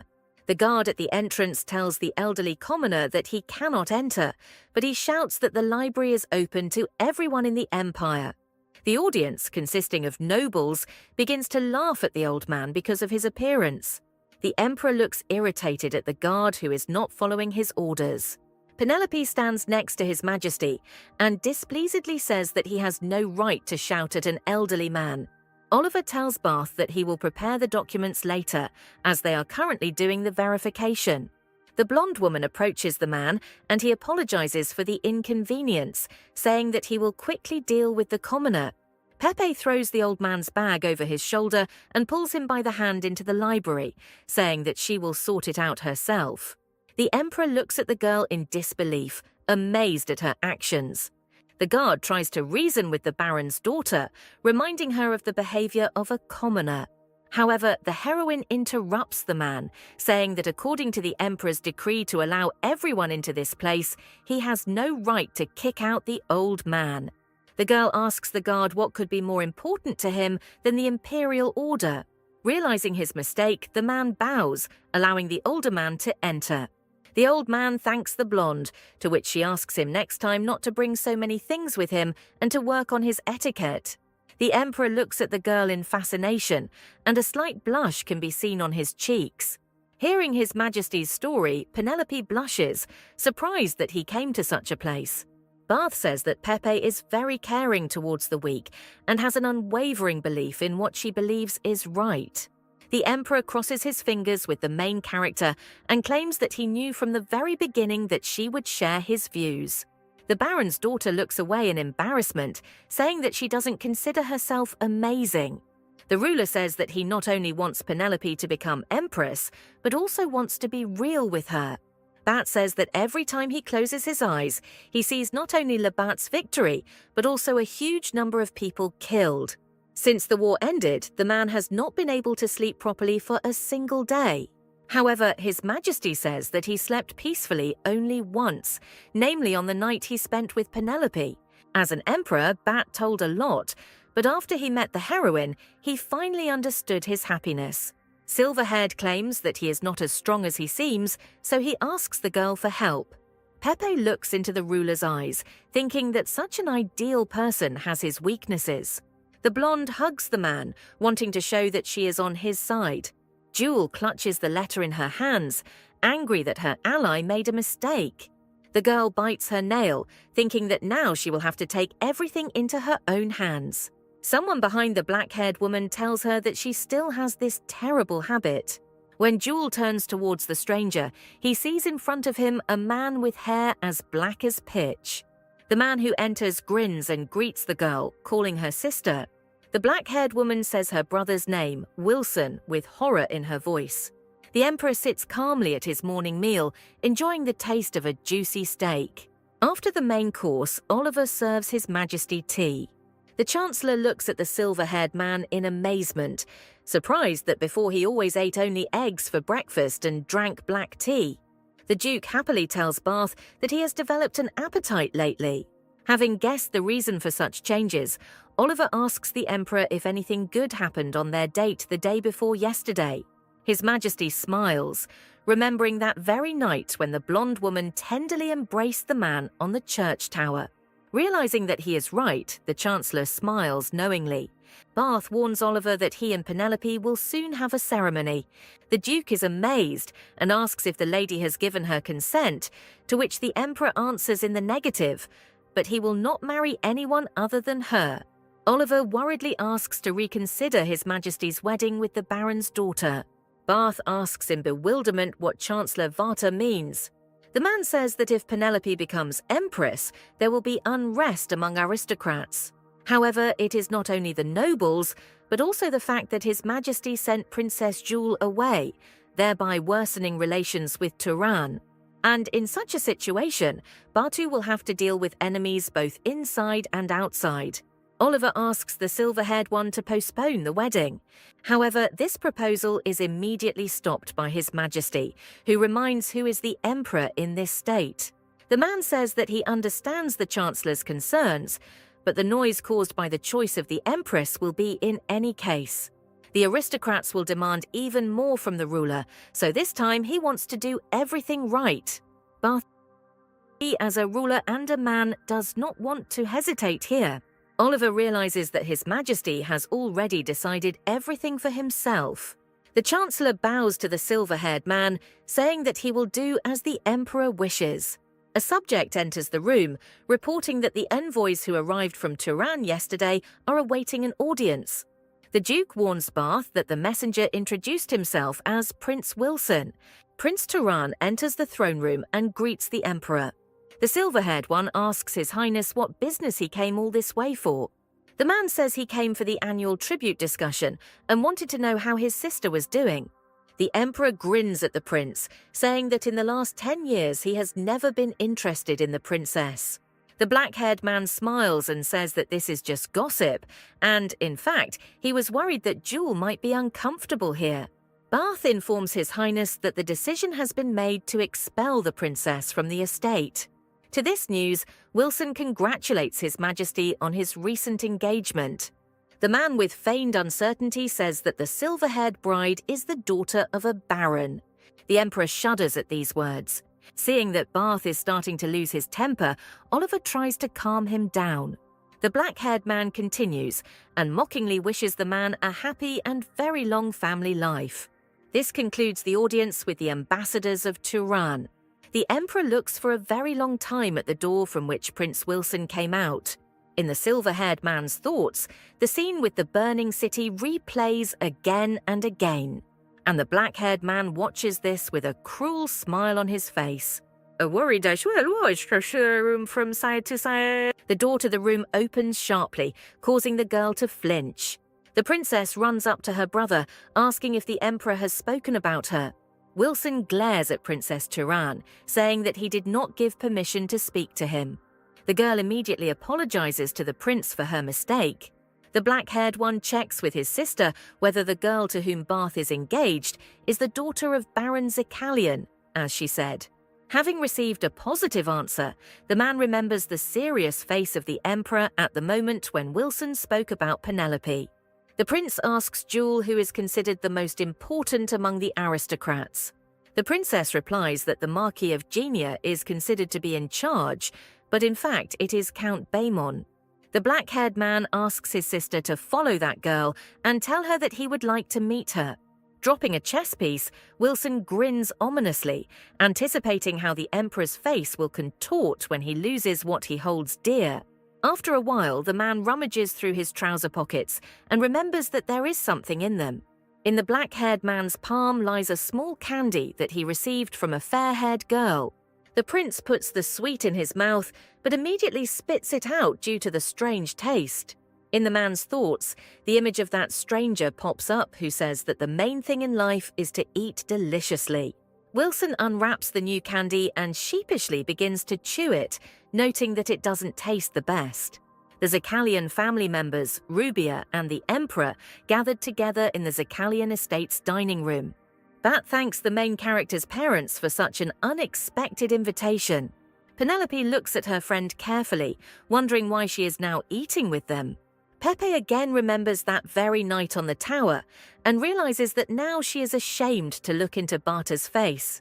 However, despite this, after a moment, the heroes' gazes meet each other. The tenderness that can be seen in the Emperor's eyes makes the fair-haired girl even more embarrassed. Penelope's father thanks His Majesty for accepting their invitation. Silverhead smiles widely, saying that everything he tried turned out to be very tasty. The main character's mother smiles joyfully after hearing her daughter's groom's words. The woman serves the Emperor a huge plate of food, praising the skill of their cook, especially the taste of the asparagus. The owner of the estate suppresses such agitated behavior, asking his wife to behave more restrained. The woman laughs awkwardly and says that it's time for her to stop addressing Bath the way she usually treats her family. His Majesty asks in disbelief if the Zakalians consider him part of their family. The main character's mother happily says that since the silver-haired man is marrying Pepe, they are now a family. Penelope drops her food after hearing that her parents have already decided everything for her. The blonde tries to refute her mother's words, but the Emperor interrupts her. Bat happily says that he now loves asparagus very much, after which he calls his fiancée's mother Mom. After these words, the owner of the estate invites His Majesty to try the rest of the dishes, and Ferian suggests calling Bat his brother-in-law. Sensing that she feels uncomfortable here, the blonde decides to finish her meal. The girl justifies her departure by saying that it is time to feed Mary. Sitting on the bed with a puppy on her lap, the heroine complains that her family decided to accept Bath into the family without asking her. The Baron's daughter reflects that every time she sees His Majesty, she feels regret and a desire to be with him. Penelope's thoughts flash back to a scene where a trembling girl sits on the floor, trying to protect herself from danger. The girl's eyes reflect all the horror of the memories. Pepe calms down and begins to pet the puppy. The heroine thinks that it's easy to arrange a wedding, but you never know when a person will change. The blonde feels something tighten in her chest at the thought that His Majesty will ever change. Suddenly, the girl jumps to her feet and decisively says that she is going to live her life like a golden lady. At the moment when Pepe shouts that she is a free woman, the Emperor enters the room. The man awkwardly apologizes to the heroine, saying that the door was slightly open. The Baron's daughter allows the silver-haired man to come in, but at that moment she thinks that every time she shows him God knows what. Bat glances around the room, realizing that right now he is in the girl's bedroom. Noticing the man's stupor, Pepe asks him if everything is okay. The Emperor's cheeks turn red, and he says that he simply thought he was in his beloved's room. These words make Penelope's face look the same as the silver-haired one, but she replies that it's just a room. Bath does not agree with the blonde's words, since this is the place where his beloved falls asleep and wakes up every day. The distance between the heroes is decreasing every second. Lovers close their eyes, wanting to give each other an unforgettable experience. The romantic atmosphere is interrupted by the sudden barking of a puppy. Penelope approaches Mary and picks her up, trying to calm her down. The puppy looks at the Emperor and grins triumphantly. The blonde woman takes the dog outside the room, asking her to play outside. His Majesty asks Pepe where this puppy came from, to which she replies that the animal accidentally wandered into their estate. Leaving talk about the puppy, the man asks the heroine to give him some time. Bat extends his hand to Penelope and says he wants to show her something. Through the portal, the heroes enter the palace of His Majesty. The blonde girl looks carefully at the hanging portrait of the Bata family. The girl peers at the young emperor and is touched by his innocent appearance. Bath attracts attention by showing which room they need to go to. When the doors open, the main character sees an incredibly beautiful wedding dress in front of her. Silverhaired says that this dress belonged to his mother. The emperor pulls the blonde girl towards him and asks her to wear it to their wedding. One day, Bath heard from his mother that among all the nobles she received the most love, but was deeply saddened by the fact that she was forced to leave the young emperor. Penelope looks at her lover in surprise, not understanding why he wants to give her his mother's dress. His Majesty says that there is no need to rush Pepe and that she should think things over first. The main character clearly understands that the emperor values this thing very much. The blonde realizes that this shows how much the man values her. Looking at the time, Bat realizes that a lot of time has passed and it's time for them to leave. Instead of following the silver-haired man, Penelope pulls him by the hem of his clothes, asking him to stay together a little longer. The heroes go out into the street, and the setting sun is already visible in the sky. Penelope looks around to make sure no one is nearby. The girl turns to the emperor, asking him to listen to her carefully. The main character admits to His Majesty that she remembers her past life. At this, the man just looks at his beloved with bewilderment. Then the emperor asks Pepe since when she remembers everything, to which the baron's daughter says that this happened at the age of 7, when she fell from a tree. Penelope tells the ruler that in a past life she lived in a war-torn country where everyone lived in poverty. At a young age, the heroine was married to an adult man who abused her. From the memories of her ex-husband, the girl's body begins to tremble with fear. Bat puts his hand on Pepe to support and calm him down. Realizing that they trust her, the blonde continues, saying that the man later died at sea. After that, the girl lived to the fullest to raise her children, but because people treated her badly, she became angry. As a result, the main character was abandoned by her children, so she was left alone. Penelope says that after remembering her past life, she cried for a couple of days. The emperor says with concern that it must have been difficult to realize this as a child. The blonde confirms the man's words, but says that she is happy that this happened. Pepe happily says that she never dreamed of being born into a rich family, and even in such a beautiful country. Initially, the heroine wanted to live a happy life, to have a relationship, but she couldn't do it. The baron's daughter says that, after thinking it over, she realized that now she is not ready to get married again. Pepe makes a cute pose and asks the emperor to let her go, as he is going to live luxuriously alone.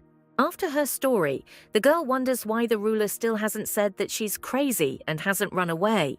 Without saying anything, the man hugs his beloved tightly. The silver-haired one asks the fair-haired one not to push him away, because he doesn't even have thoughts of letting her go. Bat admits that he loves Pepe completely. Tears appear in the heroine's eyes as the emperor touched those places deep in her soul that she did not know about. In response, Penelope tenderly hugs His Majesty, thinking that if he continues, she will definitely fall in love with him. When night falls, Bath offers to accompany the main character, but is refused.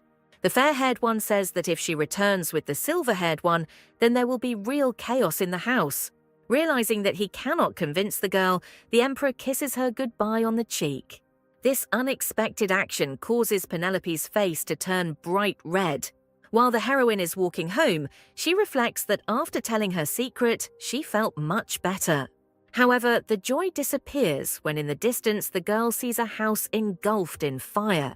Realizing that this is the Zekalian estate, the blonde takes off.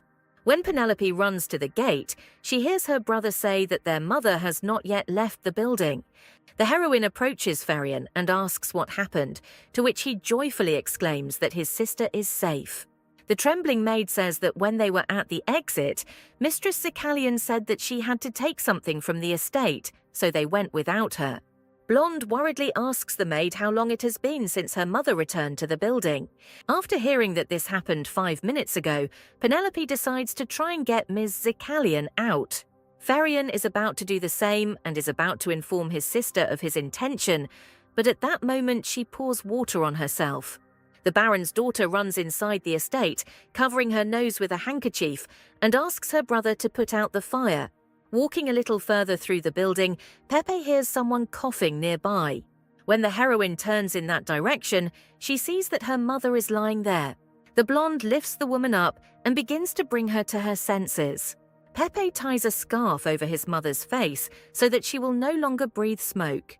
The main character lifts Ms. Zakalian to her feet, intending to quickly leave the building before the exit is blocked. Penelope throws open the window and passes her mother through it. Farion offers his hand to his sister so that she can quickly get out of the burning building. The blonde is about to lean on her brother's hand, but suddenly hears a crash and raises her head up. Burning beams fall from the ceiling in the room where the girl is. A porcelain cup breaks with a loud sound in His Majesty's study. At this moment, only one thought flashes through the Emperor's head about Penelope. The ruler gives the order to the bird to show him the fair-haired one. A bird with soft blue plumage immediately flaps its wing, showing Penelope in danger. The blonde was able to veer away from the rubble and is now walking through the estate to find another way out. The Baron's daughter reaches the second window and is about to open it, but gets burned on the hot handle. The girl sinks to the floor, unable to move on.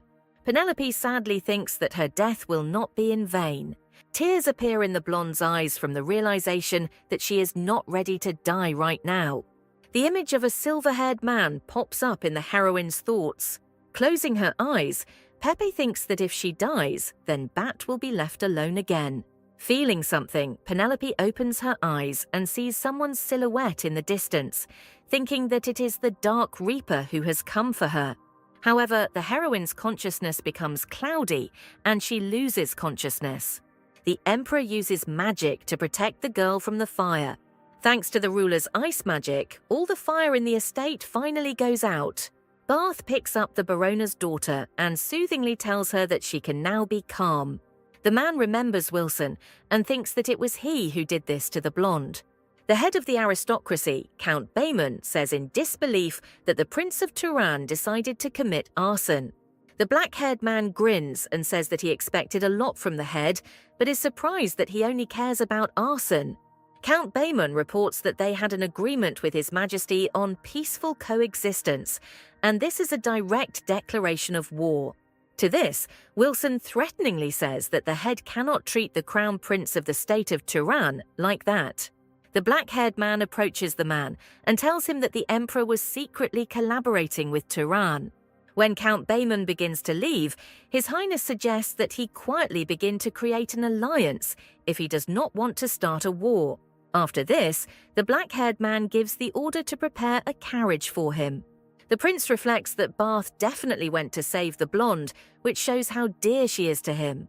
The man grins and says that he is not going to just let go of the Emperor's weak point, which he has been looking for many years.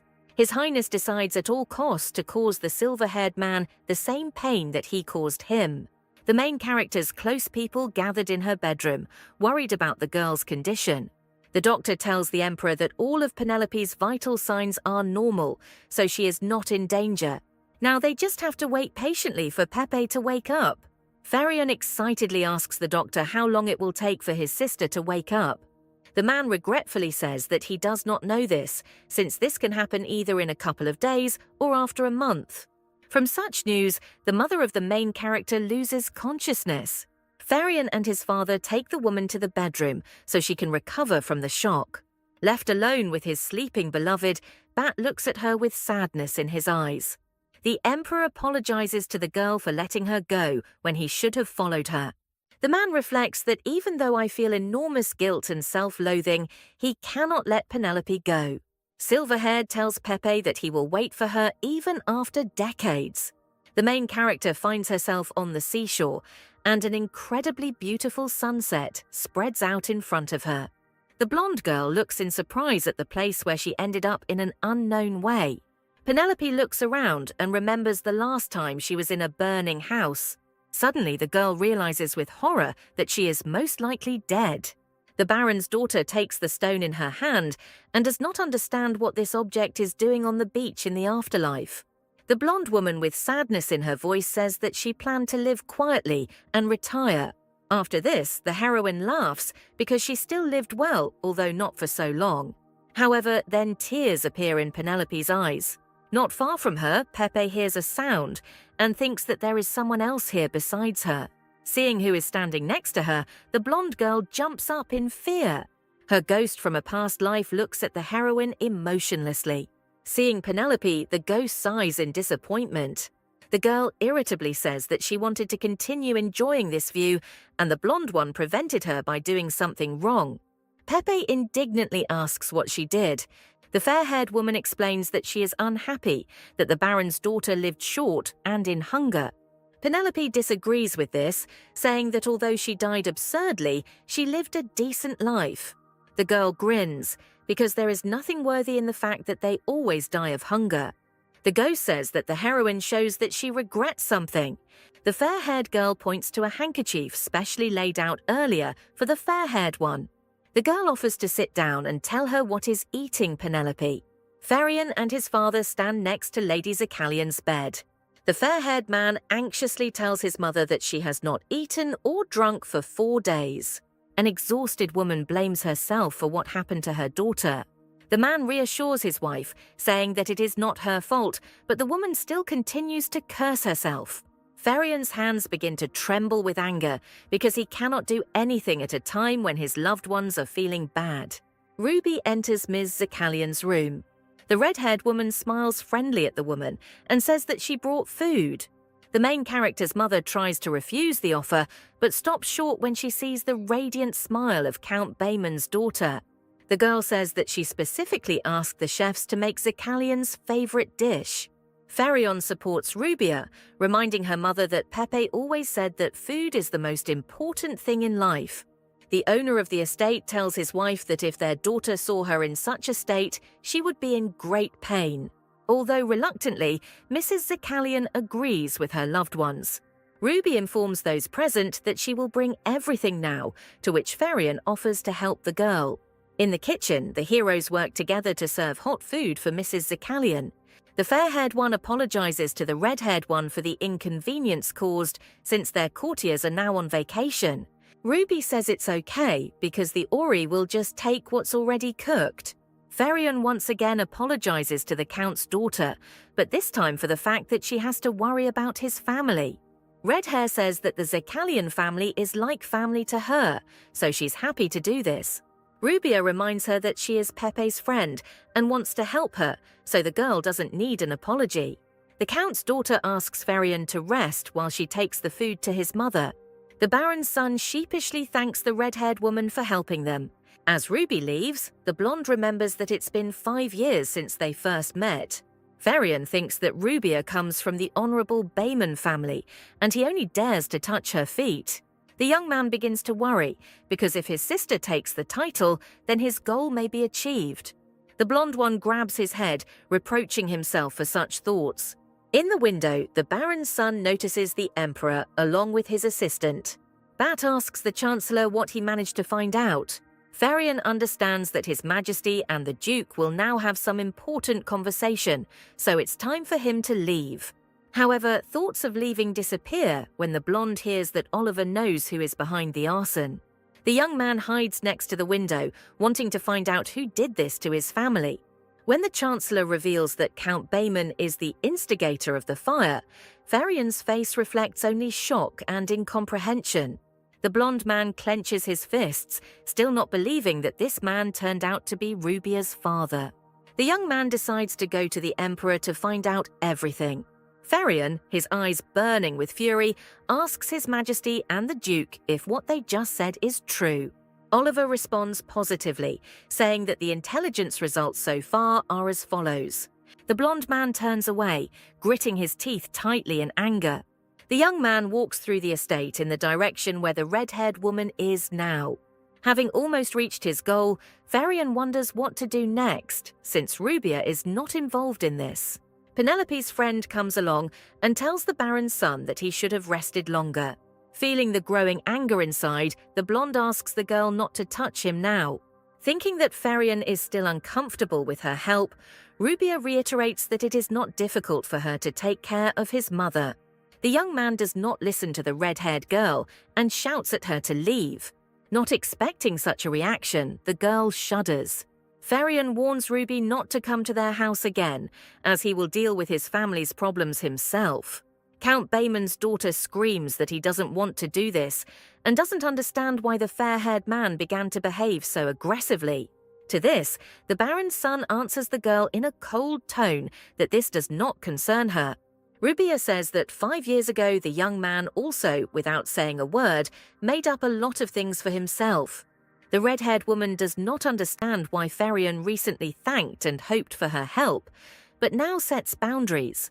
Unable to contain his anger, the Baron's son suggests that the girl ask her father about this. Blonde says to ask Count Bayman who did all this to their house and Penelope. Rubia nervously says that Ferion is going overboard by linking the arson to her father. The young man's parents come out into the corridor, asking their son whether Count Bayman really did this to them. After this, the eyes of the members of the Zekalian family turn to the red-haired one. Unable to bear it, Rubia decides to leave the estate. Sitting on the seashore, Penelope reflects that after a conversation with her past, she came to the conclusion that this place is not another world. The girl agrees with her thoughts, because if this were the afterlife, then she and her ghost could not be here at the same time. The fair-haired girl asks Pepe if she is an unmarried, beautiful girl from an honorable family who liked the tall, handsome man. Hearing a positive answer, the ghost says that the fair-haired woman won the lottery and she had to get married right away. Penelope indignantly asks herself whether she could get married under such conditions. The ghost laughs, calling the heroine's excuses ridiculous and ridiculous. The Baron's daughter jumps up and says with offense that it was because of the fair-haired woman that her life turned into a nightmare.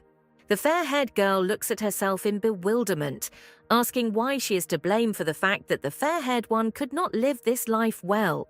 Penelope has tears in her eyes and says that no matter how hard she tries, she can't forget what they went through. The ghost tells the Baron's daughter that she has not lived as worthless as Pepe thinks.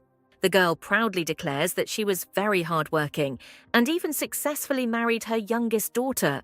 The fair-haired woman admits that she regretted only one thing before her death. The ghost of the main character says that the eldest child, having received a salary, bought her red underwear, which the old woman had to wear, so it lay in the closet all her life. The fair-haired girl confidently tells Penelope to grab her happiness with all her might. The ghost admits that she is really sorry that the heroine saw her past as a child. That is why the girl asks to forget about her and live a truly happy life. The fair-haired girl turns to the sea and says that their time is coming to an end. Penelope excitedly asks the ghost if she can really forget about her past. To this, the girl replies that it was already 100 years ago, so it is natural that they will forget about her. The main character thinks that she from the past is trying to hide her sadness, showing that everything is fine. After these thoughts, Pepe angrily shouts to the ghost that she is actually sick and gloomy. The fair-haired girl covers her ears from such a loud scream. The main character tells herself that she saw and knows how painful and difficult it was for her, so she cannot pretend that she forgot about everything. Tears begin to stream down the ghost's face, and she says that Pepe's life is already confusing. The girl shouts that without her, the blonde could have lived happily from the very beginning. The action moves 5 years ago to the chambers of Penelope Zekalian.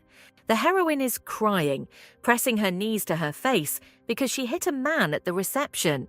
Ferion tries to reassure his sister, saying that the man was the first to tease her and she was not to blame for anything. The blonde man closes his eyes in anger and apologizes to the girl for not being with her at that moment. At this moment, Pepe thinks that if she didn't have those memories, she could be carefree like other ladies. Penelope agrees with her ghost, as she previously blamed her for not being able to live a normal life.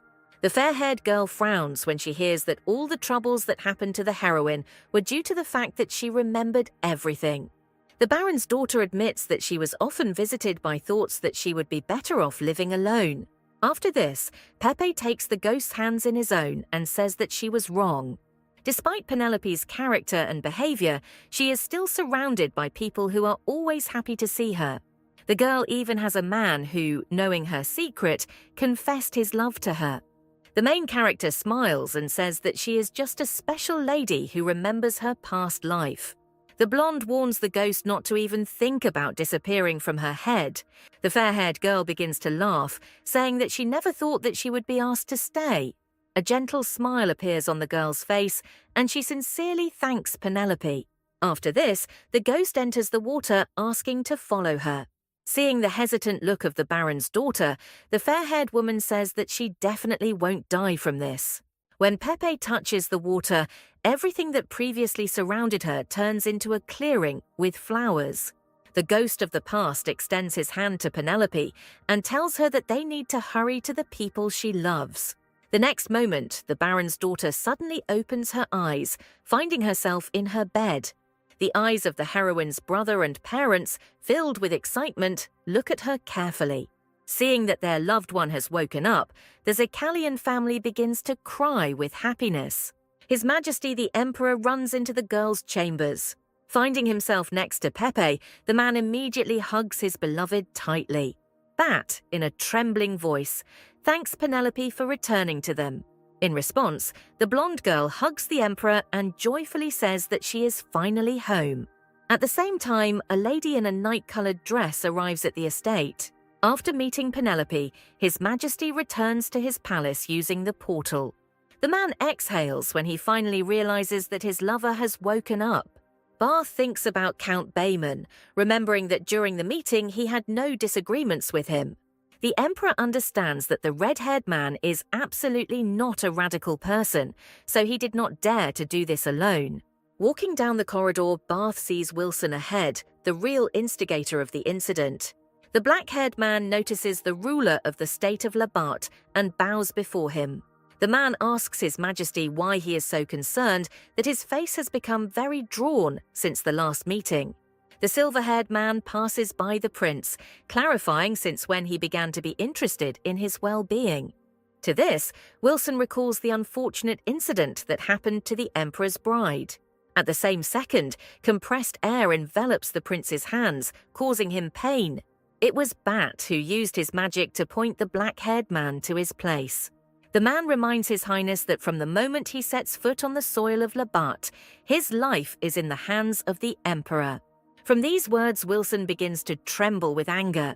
At the same moment, the black-haired man realizes that his entire body is bound by an invisible chain. The Emperor continues on his way, telling the prince that he left him alive so that he would receive appropriate punishment for his past deeds. Barth warns Wilson that he will no longer be able to hide behind others and avoid responsibility. After this, the ruler releases the black-haired man and he falls to the ground. Silver-haired warns His Highness that if he touches his bride again, next time he will expose his neck. The man then leaves, leaving Wilson alone. After the warning from the Emperor, only a crazy grin can be seen on the prince's face. The black-haired man anticipates what the face of the ruler of Labat will look like when he loses what is most precious to him. Penelope exhales happily after eating a hearty meal after a long sleep. Ferian asks her sister if she was really only unconscious for 5 days, since she has such a good appetite. Hearing Pepe's indignant muttering, the young man laughs and invites the girl to eat another portion a little later. The blonde girl hesitantly asks her brother what happened to her because it seemed that she died. The Baron's son tells Penelope that the Emperor saved her. Ferian says that they were all very frightened when the ruler threw himself into the fire as soon as he appeared. The blonde man then vehemently tells his sister what an amazing magician His Majesty is. The main character's soul becomes warm from the realization that the man she saw then in the fire turned out to be the silver-haired one. The girl begins to smile even wider when she realizes that Bat always comes to her aid. Penelope wonders if there will be anyone else willing to do something like this for her. While pouring water, Ferian says that although His Majesty had been an outstanding person before, at that moment even he was ready to fall in love with him. The fair-haired man says that the Emperor provided their family with a place to live and, despite the busyness, came every day to visit Pepe. The young asks his sister to be more kind to His Majesty and stop pushing him away. The main character blushes, embarrassedly asking when she pushed away the ruler of Labat. The girl turns away from her brother, saying that she was already going to change her attitude towards Barth. Ferian perks up after hearing Penelope's words. The blonde asks her brother to contact Rubia, as she is clearly very worried about her well-being. Hearing Pepe's request, the Baron's son shudders. Ferian turns away from his sister and tells her that the red-haired woman will not come. Penelope grins, goading her brother about how he's going to avoid her friend again. The blonde man slams his fists on the serving table, shouting that that's not the point. Ferian tells Pepe that the instigator of that fire is Count Baemon. The heroine cannot believe what she heard because she does not understand why Ruby's father would do this. At this moment, some noise is heard in the corridor. The blonde man leaves the room to find out the source of the sound and changes his facial expression from what he sees. The girl with burgundy gloves exhales and puts down her last suitcase. Rubia smiles widely and happily says that she has finally arrived. Ferian in response also smiles at the girl because in spite of everything, he is very glad to see her again. However, the young man immediately stops short and says that Count Baemon's people cannot come here. After the blonde's statement, Rubia declares that she no longer bears that last name. The red-haired girl happily informs Ferian that she has left home. The Baron's son freezes in shock at what he hears, not knowing how to respond to this. The action moves a few hours ago to the house of Count Baemon. Ruby walks into her father's office, immediately asking if he did it. The man clarifies what his daughter is talking about. The red-haired girl shouts in anger that she is talking about the fire in Baron Zakalian's house. Count Baemon calmly continues to smoke his pipe, asking his daughter who she learned about it from. Rubia realizes with horror that her father does not deny her words. The girl approaches the Count's desk and asks her father if he did this because she likes Ferian. The man comes to the window, saying that this is not the problem. The Count asks to take this as a warning from the aristocrats. Ruby tries to reach out to her father, saying that people almost died and this was the house of her beloved man. The girl's father says that this is a great time to cut ties with the Zakalian family and people who do not suit their status. Rubia tells her father that Pepe is still unconscious, to which he states that it would be better if she did not wake up. The red-haired girl can't believe that the Count could really, so to speak. Count Baemon grabs his daughter by the shoulders, instilling in her that this is a matter of survival. The man says that for the sake of their family and the empire, Penelope should never become empress. Ruby's father warns his daughter that if the blonde takes this place, a new war may begin. The Count reports that he has already asked the Marquise Genia to choose a groom for Rubia, and her opinion is not taken into account. The red-haired girl's hands begin to tremble with anger towards her father. The girl says that she used to respect the man, but what he is doing is too much. Rubia says that she will no longer allow people close to her to be hurt, so from today on, she is giving up the name Baemon. The red-haired woman curtsies and says goodbye to her father. Ruby hugs Penelope tightly, happy that her friend is finally awake. The girl, without stopping, asks the blonde about her condition, while Pepe unsuccessfully tries to calm her down. The main character says that after a long sleep, she feels even healthier than before. The blonde's parents ask Rubia if she really gave up the name of her house. With tears in her eyes, the red-haired woman says that her father greatly disappointed her with his action. Although the girl was not involved in that incident, she still apologizes for her father. Ruby, with hope in her eyes, asks the Zakalian family to make her their adopted daughter. Pepe looks at his friend in bewilderment, not at all expecting such a request from her. Ferian indignantly asks the red-haired girl if she really wants them to become brother and sister. Rubia tells the young man that he doesn't want to marry her anyway, so there shouldn't be a problem. The fair-haired man wants to object to this, but the Baron interrupts him, shaking his head negatively. Red-haired says that if she is with them, then her father will not be able to harm them. Ruby lowers her head, asking Pepe's parents to consider her proposal. The main character asks her friend to raise her head and tries to cheer her up, saying that she is not to blame for anything. Mrs. Zakalian says that Rubia can stay with them as long as she wants, but they ask her not to make such hasty decisions. The red-haired girl's heart begins to dance, and tears appear in her eyes again. When the girls enter the bedroom, Pepe sighs, saying that Ferion still can't come to his senses. The heroine informs her friend that the inconvenience will not be endured for long, since the servants will return very soon. Noticing the red-haired girl's distant look, Penelope asks if she's okay. Rubia raises her confident gaze, telling the blonde that she has a story to tell.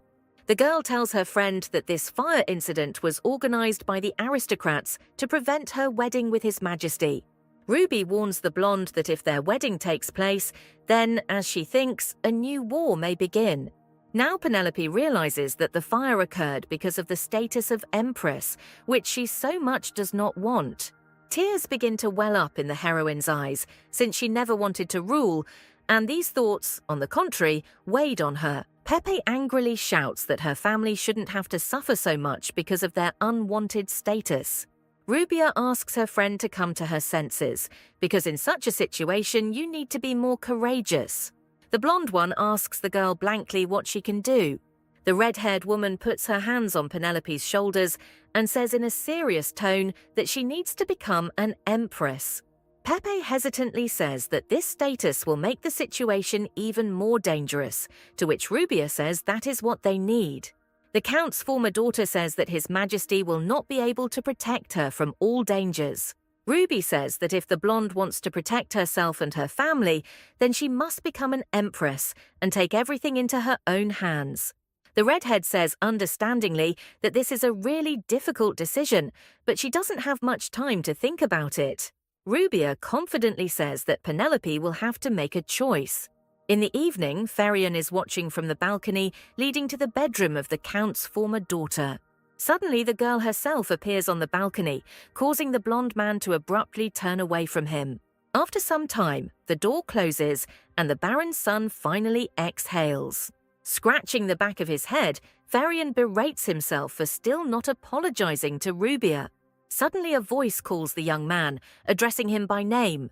The red-haired woman with reddened cheeks and innocent eyes looks at Ferion carefully. Without saying anything, the blonde tisks and turns away from the girl. Penelope tosses and turns in her bed, wrapped in a blanket. After a sleepless night, bruises appear clearly under the eyes.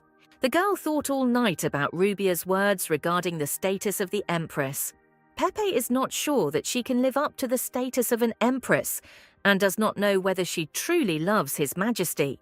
The blonde purses her lips tightly, wondering if it would be better if she ended everything now. Penelope remembers all the happy moments with Bath, and finally admits to herself that she wants to be close to him.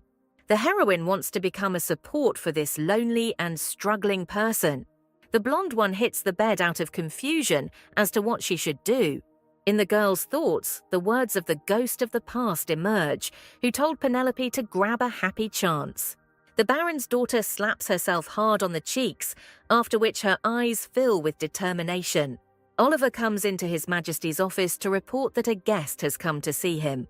The Emperor asks who came at such an early hour, to which the Chancellor grins and says that he will find out when he meets.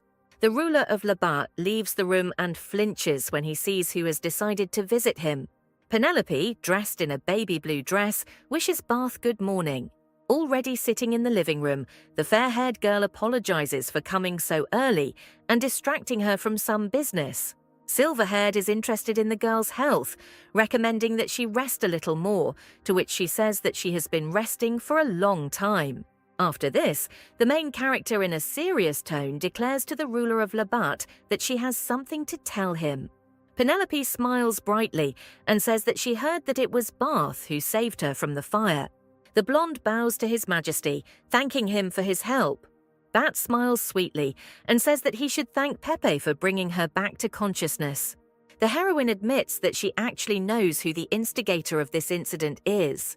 The Baron's daughter clenches her fingers into fists and explains that the arson was organized by people who oppose her becoming Empress. Bat apologizes to the girl, saying that it was his mistake since he should have been more attentive and protected her.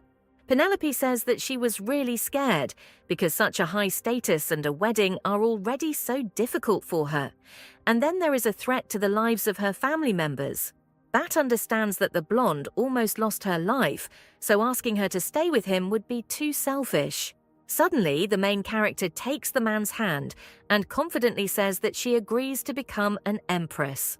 The emperor looks at the baron's daughter in amazement and asks her in the same tone about the reason why she made this decision. The girl smiles sweetly and says that she was just angry. Penelope ruffles her hair and explains that the thought of her family now having to live on the run makes her very angry.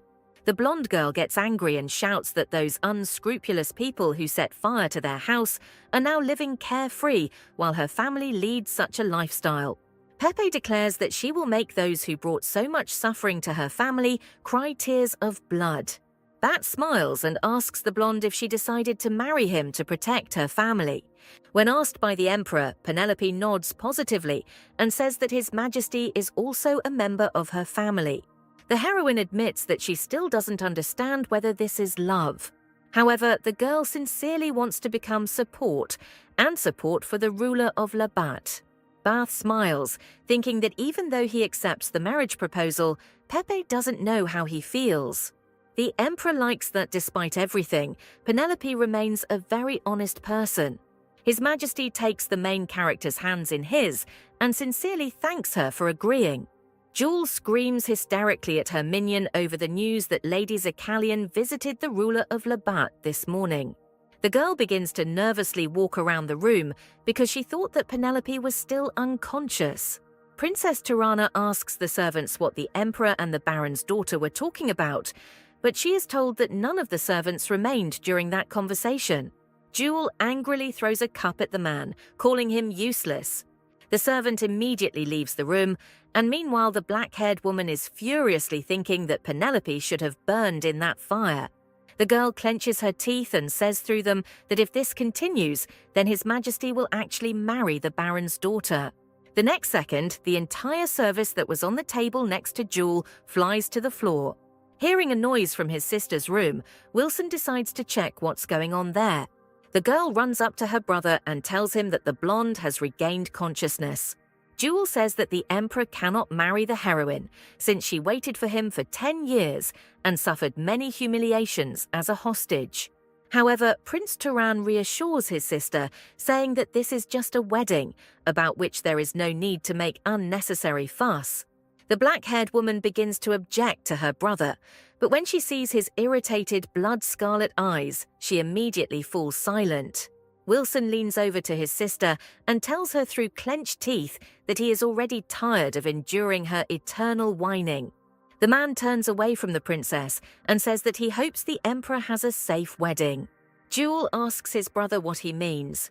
The black-haired dame sits down on a chair and says that the happier the ruler of Labat becomes, the more meaning their surprise will make. Wilson tells the princess that after this she can pick up Bath and have fun with him as she wants. Hearing the prince's words, the girl joyfully says that her brother is the best. After some time, the burned house of the Zekalian family was rebuilt thanks to His Majesty. At dinner, the mother of the main character asks the emperor how she can thank him for everything he has done for them. Bath smiles widely at the woman, saying that he did what he had to do. The head of the family remembers that his daughter wanted to tell them something important. Penelope tells everyone the good news that she has decided to accept the marriage proposal. Tears appear in the mother's eyes as everything is finally starting to get better in their life. Everyone raises a glass to this beautiful day, the restored house and the future of their Penelope. The main character notices the emperor's burning eyes and realizes that he is in a very good mood. Mrs. Zekalian asks Bath why he liked her daughter. In surprise, the blonde girl chokes on her drink. The emperor replies that it is difficult for him to single out one thing, since he likes absolutely everything about her. Penelope abruptly stands up from her seat and says in a loud tone that it is time to feed the dog. Seeing the misunderstanding in the eyes of those around her, the girl explains that she is talking about Mary, their dog. Bat asks his beloved if we are talking about that white dog with a strange look. Pepe responds positively to this and then asks the family if they took Mary with them when they returned to their home. Ferian awkwardly scratches the back of his head and barely audibly and uncertainly says that the dog has run away somewhere. A moment later, a desperate cry from the blonde is heard in the estate. After a while, the main character comes to a flower shop where Mary greets her, joyfully wagging her tail at the entrance. The girl hugs her beloved pet tightly, apologizing for leaving her alone. Penelope asks what she can do for the girls who have been looking after Mary all this time, but they answer that they don't need anything since their sales have already increased. Suddenly, the puppy begins to whine, and Pepe begins to fear that something is hurting her. However, one of the store workers guesses that the pet wants to choose flowers for its owner.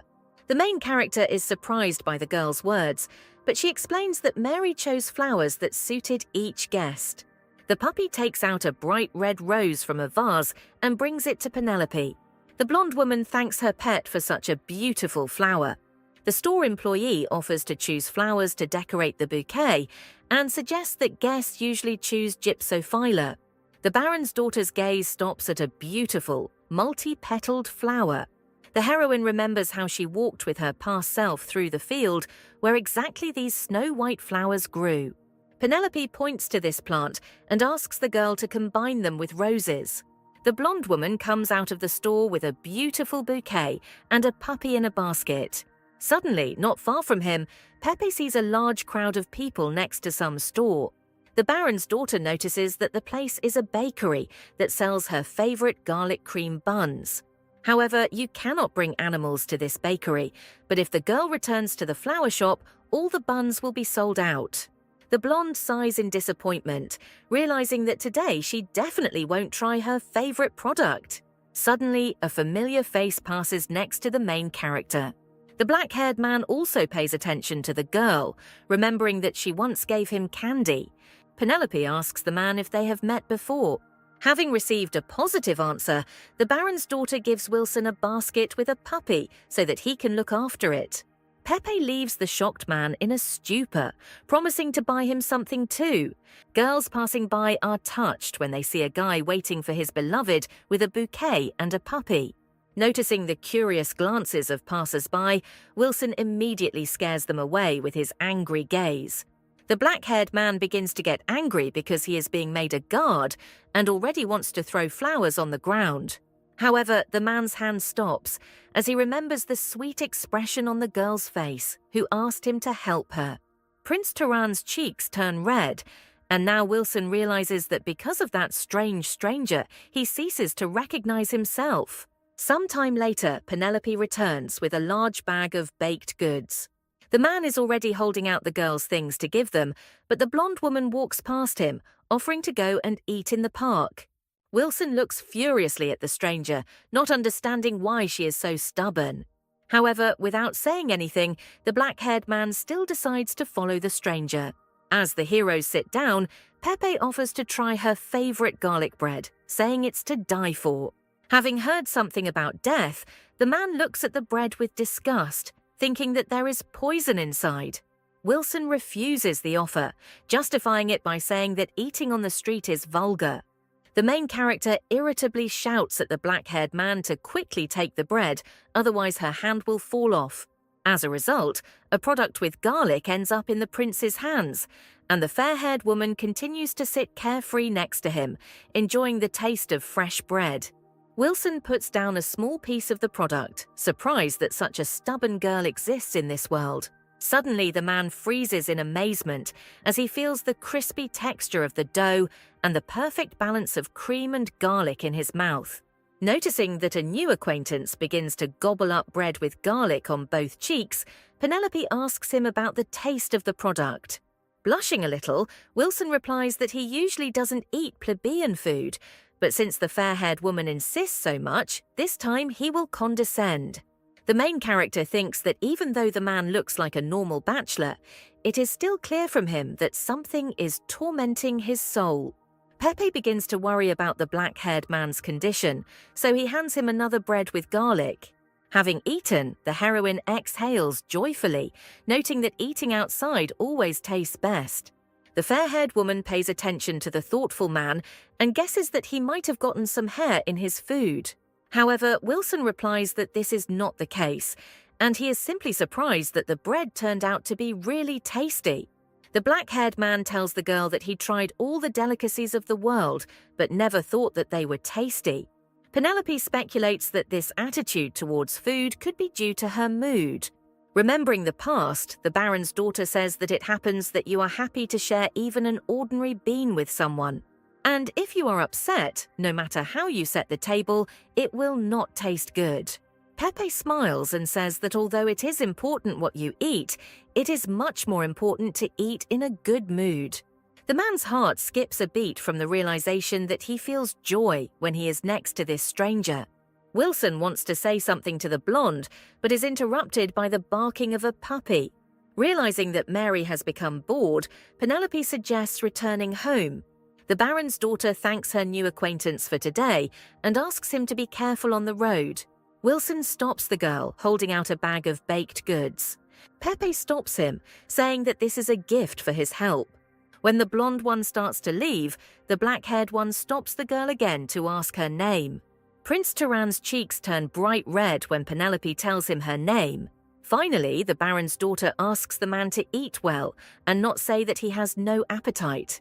After his words, Pepe smiles because he feels like he is mentoring his grandson. Wilson looks inside the bag and sees that all the products in it are sweet. The prince thinks that although he doesn't like Bath, like the country he rules, he's still not so bad. The main character enters the Zekalian estate, all disheveled and tired. The blonde will notice that the house is unusually quiet and deserted. Suddenly the girl hears stomping and sees that it is her brother quickly descending the stairs. The young man runs up to his sister and anxiously says that something bad has happened to Rubia. Penelope tries to find out from Ferian what is happening, but he says that they don't have time to explain. As she climbs the stairs, the Baron's daughter begins to have thoughts that the aristocrats have gotten to the red-haired one. The heroine's brother opens the door for her and she runs inside the room. However, instead of something bad, Penelope sees confetti and joyful Mrs. Zekalian and Rubia in front of her. The shocked girl asks her friend what is going on, to which she receives the answer that they are throwing a bachelorette party for her. Now the fair-haired one understands that today she was specially sent from home to prepare everything. The main character's mother tells her daughter that the second floor is all theirs that day. Rubia sends Pepe to change into the clothes they had prepared in advance. A couple of minutes later, the girls raise their glasses to the happiness of the bride and this evening. At the bachelorette party, everyone is having fun, chatting and teaching the main character of this evening the technique of seduction. Late in the evening, mother and daughter sit down at the table, leaving the sleeping Rubia on the sofa. Mrs. Zekalian admits that she wanted to do something more solemn, to which the blonde one says that she is much more comfortable with the two of them than with a bunch of people she doesn't know. The woman sheds a tear, remembering how happy she was when Pepe woke up, and then it came to the wedding. The Baron's daughter finally decides to ask her mother what she was looking for in the burning house that day. Miss Zekalian rises from her seat and begins to rummage through a bag lying nearby. The woman takes out some jewelry, and Penelope recognizes it as a craft she made when she was little. The main character's mother says that this was the first thing the blonde did for her, so she couldn't lose him so easily. Pepe asks Mrs. Zekalian in a loud tone if she really rushed into the burning building because of the decoration. A woman tells her daughter that at the age of 7, she fell from a tree and did not speak for a long time, only cried. Penelope even refused her favorite cream pie at the time. Mrs. Zekalian cried to her husband that their daughter had changed a lot after falling from the tree. The parents decided to blame everything on the girl's age and wait until she was older. One day, when Pepe's mother sat down with her to find out what she was doing, the blonde gave her a homemade decoration. Because of this gift, the woman burst into tears and promised to cherish it all her life. The main character examines the craft and says that it is just a toy that children make. However, Mrs. Zekalian clutches the gift to her chest, saying that this is her most precious treasure. Tears appear in Pepe's eyes after her mother's words, and she hugs the woman to show her feelings. At the same time, Rubia lies on the sofa hugging a pillow and quietly cries because of such a touching moment. Preparations for the wedding are in full swing. Oliver tells the bride and groom about the scale and guests of this event. At the same time, Prince Tirana learns to enjoy eating in nature by watching happy people. Time passed too quickly, and the wedding day was already approaching. Penelope carefully examines her reflection in the mirror, marveling at how beautiful she is as a bride. The girl blushes with the realization that she is really getting married. Her family and friend come into the heroine's room and admire Pepe's beauty. Farion approaches his sister and tells her not to forget about him when she sits on the throne. The father approaches the fair-haired girl. Tears of pride for his daughter are barely visible in his eyes. Finally, the wedding ceremony of the daughter of the Baron and the Emperor of the state of Labada begins. The heroine feels that even though she has rehearsed her entrance many times, she still feels terrible excitement. Seeing that his beloved is nervous, Bat decides to calm the girl down by taking her hand. His Majesty tells Penelope not to worry and to leave everything to him. Guests notice that the bride and groom are walking hand in hand, which is unacceptable for the royal family according to the rules of etiquette. However, for most of those gathered, this gesture does not ruin the beauty of the moment. The priest asks the engaged couple if they agree to take each other as wives and husbands. At this moment, the blonde remembers that her life completely changed in one random night. Penelope doesn't know what will happen next, but next to Bath, she feels that everything will be fine. The main character confidently says yes, becoming the emperor's wife. The heroes seal the vows spoken by the priest with a tender kiss. At the wedding banquet, the only people in a bad mood are the head of the aristocrats, the Marquis of Genia and Count Bayman. The men cannot believe that the Baron's daughter will actually take the throne. Count Bamona turns his gaze to Prince Turan and Princess Jules standing next to him. The girl carefully looks at the glass of wine, constantly thinking about her brother's words, so that she does not do anything until the end of the wedding. Rubia's father wonders what games Wilson is playing and begins to realize that the war was just an excuse to lure him. The black-haired man notices the gaze burning through him, so he heads towards the count. The head of the aristocrats greets the crown prince and says that he is glad to see them at the ceremony as representatives of Turan. Wilson says they were unable to attend the main ceremony because his sister was not well. Jewel puts on a smile and says in an uncertain voice that she is sorry that this happened. The newlyweds are announced for their first dance, and the black-haired man looks at the entrance in anticipation, wanting to see His Majesty's wife as soon as possible. The main character, who has changed her outfit to a looser one, comes out arm in arm with her husband. At this moment, Wilson's face shows confusion and shock. The man recognizes the blonde girl as the same girl with whom he ate bread in the park some time ago. Oliver offers to raise a glass to the newlyweds' first dance. Lovers intertwine their hearts in dance, enjoying every centimeter of each other. The guests look at the lovers with admiration, amazed at their harmony. Suddenly, a glass of wine breaks in the hands of Crown Prince Turan. Jewel looks fearfully at her departing brother, who tells her to guard the place. The black-haired woman unsuccessfully tries to stop Wilson by screaming. Hearing a barely perceptible sound, the main character turns in the direction from which it came. However, the only thing the blonde sees is a huge number of guests and the open door. Wilson leaves the hall and clutches his bleeding hand. The man cannot believe that the same girl is the Baron's daughter, Penelope Zakalian. The prince's hand begins to tremble from the realization that it was her house that he set on fire, and because of him, she ended up in a coma. The black-haired man remembers the girl's sweet smile, how she told him to eat well. Wilson's bright memories are shattered by the memory of his mother screaming for revenge. A bloodthirsty smile appears on Prince Turan's face, and he reminds himself that he must get even with them in order to avenge his mother. After the ceremony, nobles begin to come to the emperor and empress one by one and congratulate them on their wedding. Penelope has been on her feet since early morning, so now she has difficulty receiving guests. The only thing the girl wants now is to go to bed as soon as possible. Noticing how his beloved openly yawns, Bat quietly laughs at her. The emperor notices that the fair-haired woman is very tired, so he says that he will finish the reception of guests himself. Pepe apologizes for leaving first and asks the man not to overdo it. Suddenly, the silver-haired man becomes sad and blushes. Seeing his wife's puzzled look, Bath reminds her that tonight is their first night as married couples, so the girl must decide whether they will sleep separately.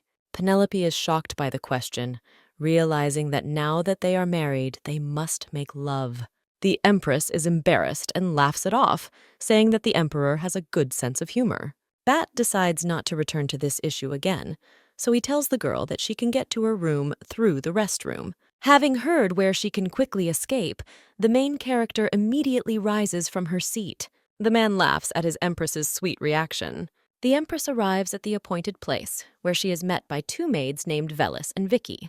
Pepe notices that the maids are very beautiful, and they are also twins. The heroine politely greets the girls, asking them to take care of her in the future. The twins hesitate at such a greeting, not knowing how to respond correctly. Noticing the strange reaction of the maids, Penelope admits that she is not very good at the rules of etiquette at the palace. However, the girls say that this is not the problem, but that the empress addressed them too respectfully. The baron's daughter is upset by this answer, as she realizes that, being so young, they have already faced difficulties. The twins smile widely and invite the heroine to come with them to the bath so that they can help her get ready. After the shower, the girl nervously looks at the bed, trying to convince herself that since she and the emperor are now married, this is a common thing. Penelope remembers what Bath looked like on their first night together. However, he immediately dismisses this beautiful but embarrassing picture. The blonde woman wraps her arms around herself as she remembers how scared and painful she was in her past life. The flushed girl exhales, realizing that Bath is completely different. Feeling a dry throat, Penelope looks around for a drink. The heroine pours some sweet-smelling drink similar to fruit tea. Since Pepe liked the taste of the drink, she decides to drink another glass. Bat stands in front of the door to his and Penelope's room, not daring to enter. The man remembers that this will be their second night spent in the same bed. In order not to scare his beloved, the emperor decides to knock on the door first. However, the silver-haired man receives no response, so he decides to enter. As soon as Bat enters the room, the blonde girl rushes into his arms. Penelope pulls back the edge of the emperor's robe, touching his torso. The man is surprised by the girl's unexpected initiative. Bat leans towards the blonde to touch her lips with his. Suddenly, a note of aroma similar to the Helinia flower reaches His Majesty. The baron's daughter begins to laugh and asks the emperor, touching his torso, where he bought such a pleasant washing board. The ruler of Labat looks around and notices that the girl has drunk the entire contents of the jug. Penelope gives a thumbs up while praising her husband for buying a washboard. Bat takes the intoxicated Pepe in his arms, inviting her to lie down. The man sighs, realizing that this situation seems familiar to him. Realizing that the fair-haired one will sleep, the emperor tries to lie down next to her, but the heroine turns over and takes up all the space. Looking at the sleeping girl, Bat smiles because even in this state she drives her husband out of bed. The man stares at Penelope but immediately comes to his senses. Silver-haired covers his beloved and reflects that they don't have to do everything today. The emperor leans towards the blonde and gently kisses her forehead. Mentally, the ruler of Labata promises to take Pepe in full next time. Bat takes a pillow from the bed and goes to sleep on the sofa. Before falling asleep, His Majesty decides that it is worth getting rid of all the alcohol in the palace. In the morning, the fair-haired woman wakes up cheerful and well-rested. Penelope looks around, half asleep, not recognizing where she is. Then the girl remembers that yesterday she got married and became the empress of the Labata state. However, the main character does not understand why there is no hint in the room that His Majesty was here. The fair-haired girl is already beginning to think that Batu is no longer interested, but then she remembers that she saw him. Memories quickly flash back to the previous night, how the man hugged her and carried her to bed. The main character is horrified by the thought that she forgot their wedding night. The twin maids come into Penelope's room with breakfast. The baron's daughter thanks the girls and asks where His Majesty is now. Vicky tells the blonde that he is done with his morning routine and is most likely working in his office. Pepe is surprised that Bath works so hard after the wedding. Suddenly, the girl realizes that the man was in this room after all. Vicky understands Penelope's strange expression to mean she didn't like the food, so she decides to take it away. The blonde immediately says that everything is fine, but, distracted, tilts the tray with hot soup. Seeing what just happened, the maids' faces show horror. The girls beg to forgive them, saying that they will accept any punishment. Penelope notices the maid nervously clutching her clothes with shaking hands. The main character recalls how in a past life she was thrown out the door by the lady for whom she worked. The woman apologized many times for her mistake and promised to try harder.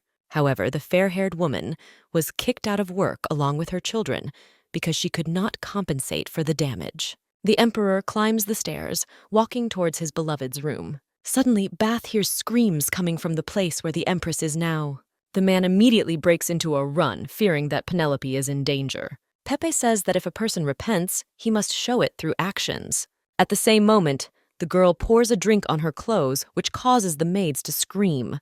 The Baron's daughter pretends that her hand slipped and she would be glad if someone helped her. Vicky immediately begins to wipe the mark off her dress, and the second one runs for new clothes. Penelope smiles widely and asks the girls to close their eyes to her mistake.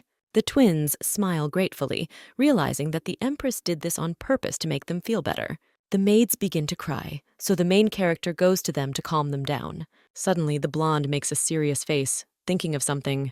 The next moment, Pepe takes the twins by the hands and asks them to become her sisters. However, after this, the girl wonders if it sounded strange, since she is the wife of her employer. The heroine hears a quiet chuckle and immediately explains that she just wants to have people she can rely on. The maids try to calm down after laughing and say that the Empress can be either an older sister or an aunt to them.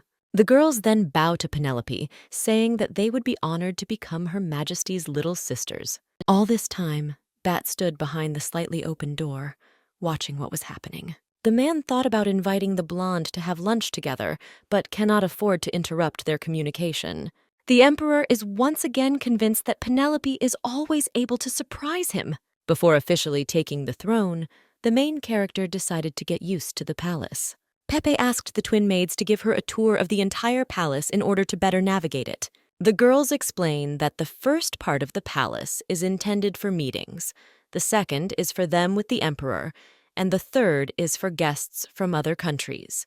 The blonde one asks her maids what this place is famous for. The maids think about Penelope's question, first naming Lake Sospain, but then they say in unison that the Helenia flower bed comes first.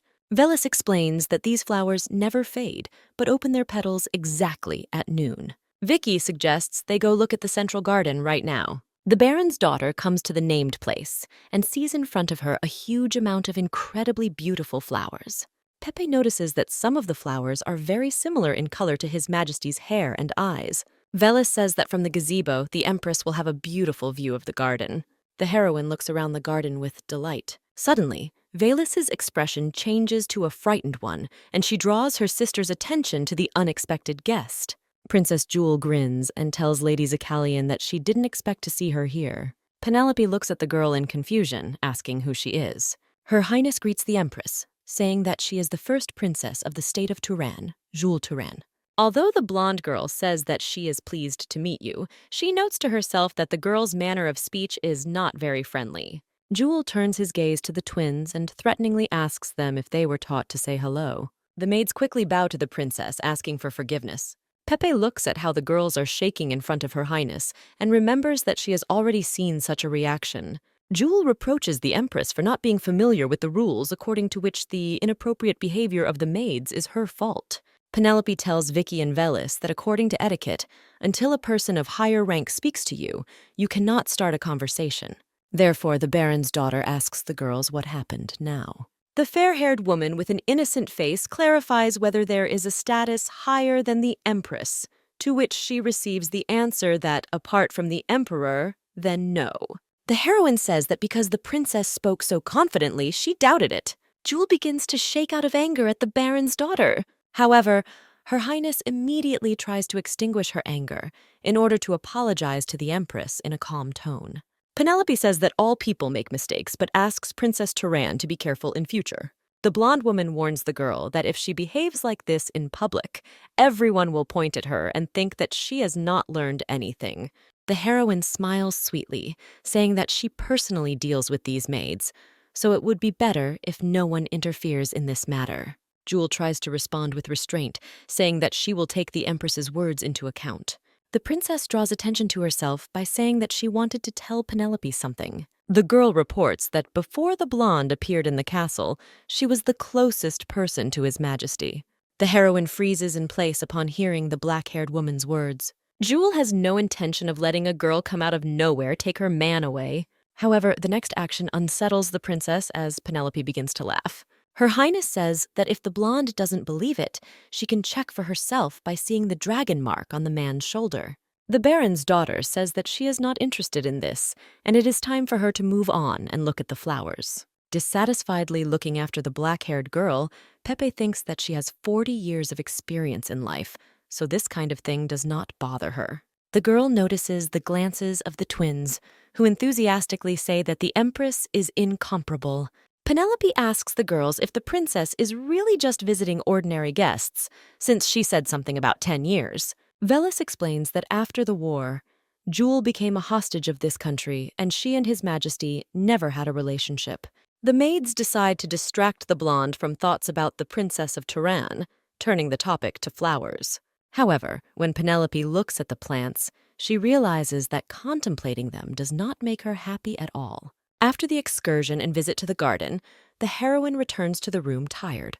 The twins tell the Empress that she still has plenty of time ahead to explore the entire palace. Pepe thanks the girls for their work and asks them to go and rest. Left alone, the blonde remembers that conversation with the maids about how the princess and the emperor arrived together. Penelope is not happy with the thought that the black-haired woman was here because Bath himself wanted to bring her here. The Baron's daughter begins to worry that Jewel and His Majesty may have previously been lovers. The heroine throws up her hands, realizing that there is no point in thinking about this woman. Suddenly, a voice is heard behind Pepe who asks her who she is talking about. The blonde girl turns around and sees her husband in front of her, who has been busy all day. The man admits that he came over in the morning, but Penelope and the twins had a heated discussion. Bat smiles and tells the blonde that in return for the time they couldn't spend during the day, they will spend it together at night. The emperor pulls the girl towards him, and a romantic atmosphere begins to soar in the air. However, it is immediately destroyed when Jewel's face appears in the main character's thoughts. Penelope pulls away from the man, saying that it is already dinner time. The blonde leaves the room and urges her husband to do the same as quickly as possible. Bat understands his lover's proposal because he knows that they have nowhere to rush because they have the whole night ahead of them. At dinner, Pepe eats with a thoughtful face, which begins to bother the silver-haired man. The man asks the girl if she liked the food, to which she replies that she was simply tired from exploring the palace all day. Hearing this, the emperor calms down and asks his beloved if she liked the palace. The blonde one says that so far she has only been to the eastern part, so she hasn't seen everything. Bath asks the girl if she has already visited Central Park. Penelope responds positively, but then realizes that she did not tell the emperor about this. Seeing too strong a reaction to his question, His Majesty asks his wife what happened in the garden. The Baron's daughter almost let slip what happened, so she begins to assure the man that she just saw a huge beetle there. Having already changed into sleep clothes, the main character realizes that because of that princess, she was never able to eat properly.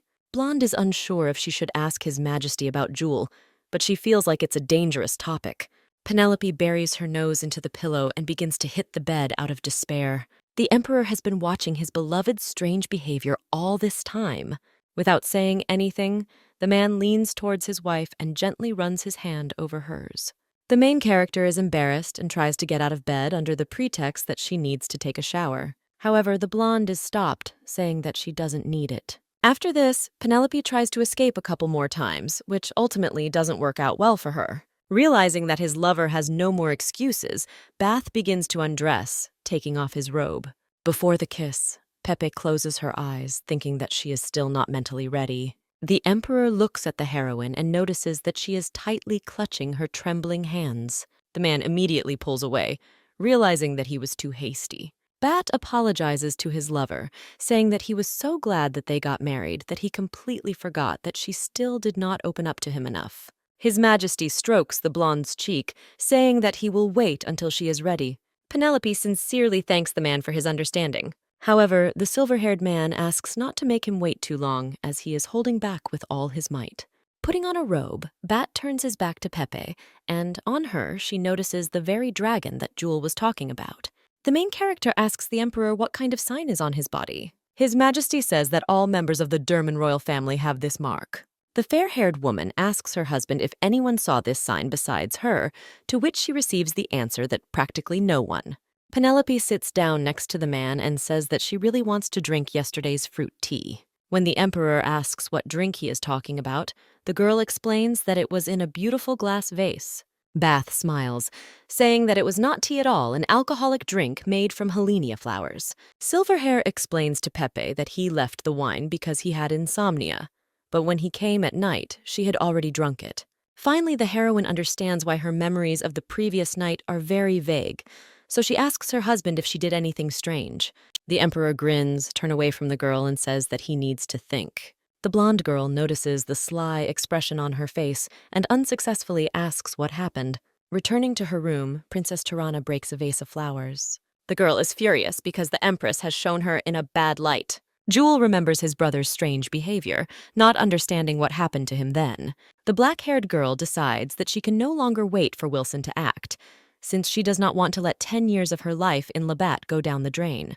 The maid comes into the princess's room, informing her that the Marchioness of Genia has come to her. Jewel runs up to the woman, thanking her for coming at such an hour. The girl decided that she should have a person who has the greatest power in the palace. The princess turns to Lady Janaya with a request, saying that she needs her wisdom.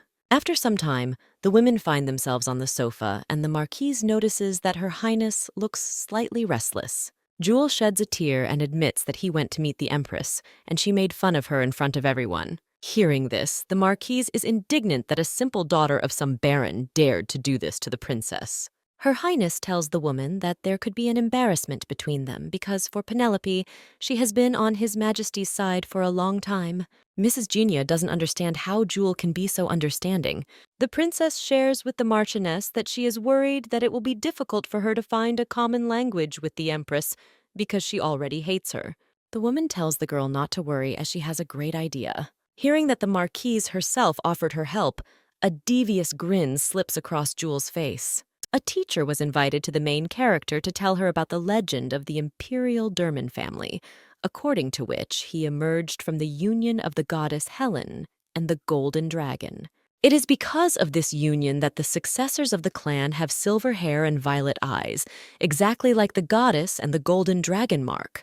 The sign of the dragon itself appears exclusively on the angular lineage that inherits the throne. The fair-haired woman asks the man whether the mark appeared not only in the angular kind, to which she receives the answer that this has never happened. The baron's daughter is upset by this news, since it turns out that it was Bath that Jewel saw.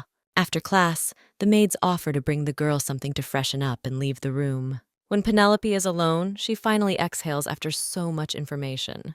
The emperor enters his beloved's chambers and asks if he will disturb her with his presence. Pepe tells the man that she just finished her classes and is now resting. Bat approaches the blonde, saying that although he has things to do, he was able to find time to see her. His Majesty asks his wife how the lessons are going, to which she says that she understood the teaching so that she knows almost nothing. The emperor is upset by Penelope's words, but she assures him that she can handle this amount of information. The man smiles and says that for such good work he will need to reward the girl. Bat asks his wife if she would like to receive something, for example, jewelry. Pepe admits that she used to want a quiet and calm life, and she dreamed of a house with a garden and a dog. However, now the blonde wants to be a real empress, that you help the emperor with his worries.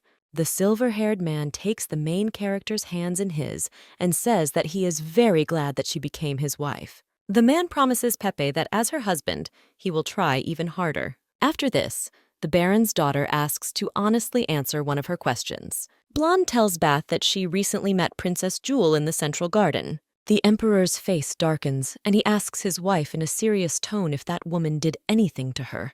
The heroine decides not to tell in what tone the black-haired woman spoke to her, because she understands that this could lead to a scandal. Penelope looks away and awkwardly admits that she wondered if they had any interactions. Bat smiles cheerfully, asking his beloved if she is jealous. The girl's body turns to stone, and she immediately makes an excuse that it's just interest, because there's nothing wrong if a person has had a relationship before. The emperor tells the girl that he hates the imperial family of Turan, so they couldn't have anything with Jewel. Out of concern, Pepe asks what happened between the states. Bat informs his wife that Turan and Labata have been in conflict for a long time and usually had small wars. However, 12 years ago, when the man's father was bedridden due to illness, Turan declared a full-scale war on them. Silverhair went into battle as soon as he inherited the throne, and after 2 years of war was able to capture their king. Although they did not win the war, upon returning home, Bath found his father in a coffin. The main character is upset by the realization that then her husband could not be with his loved one.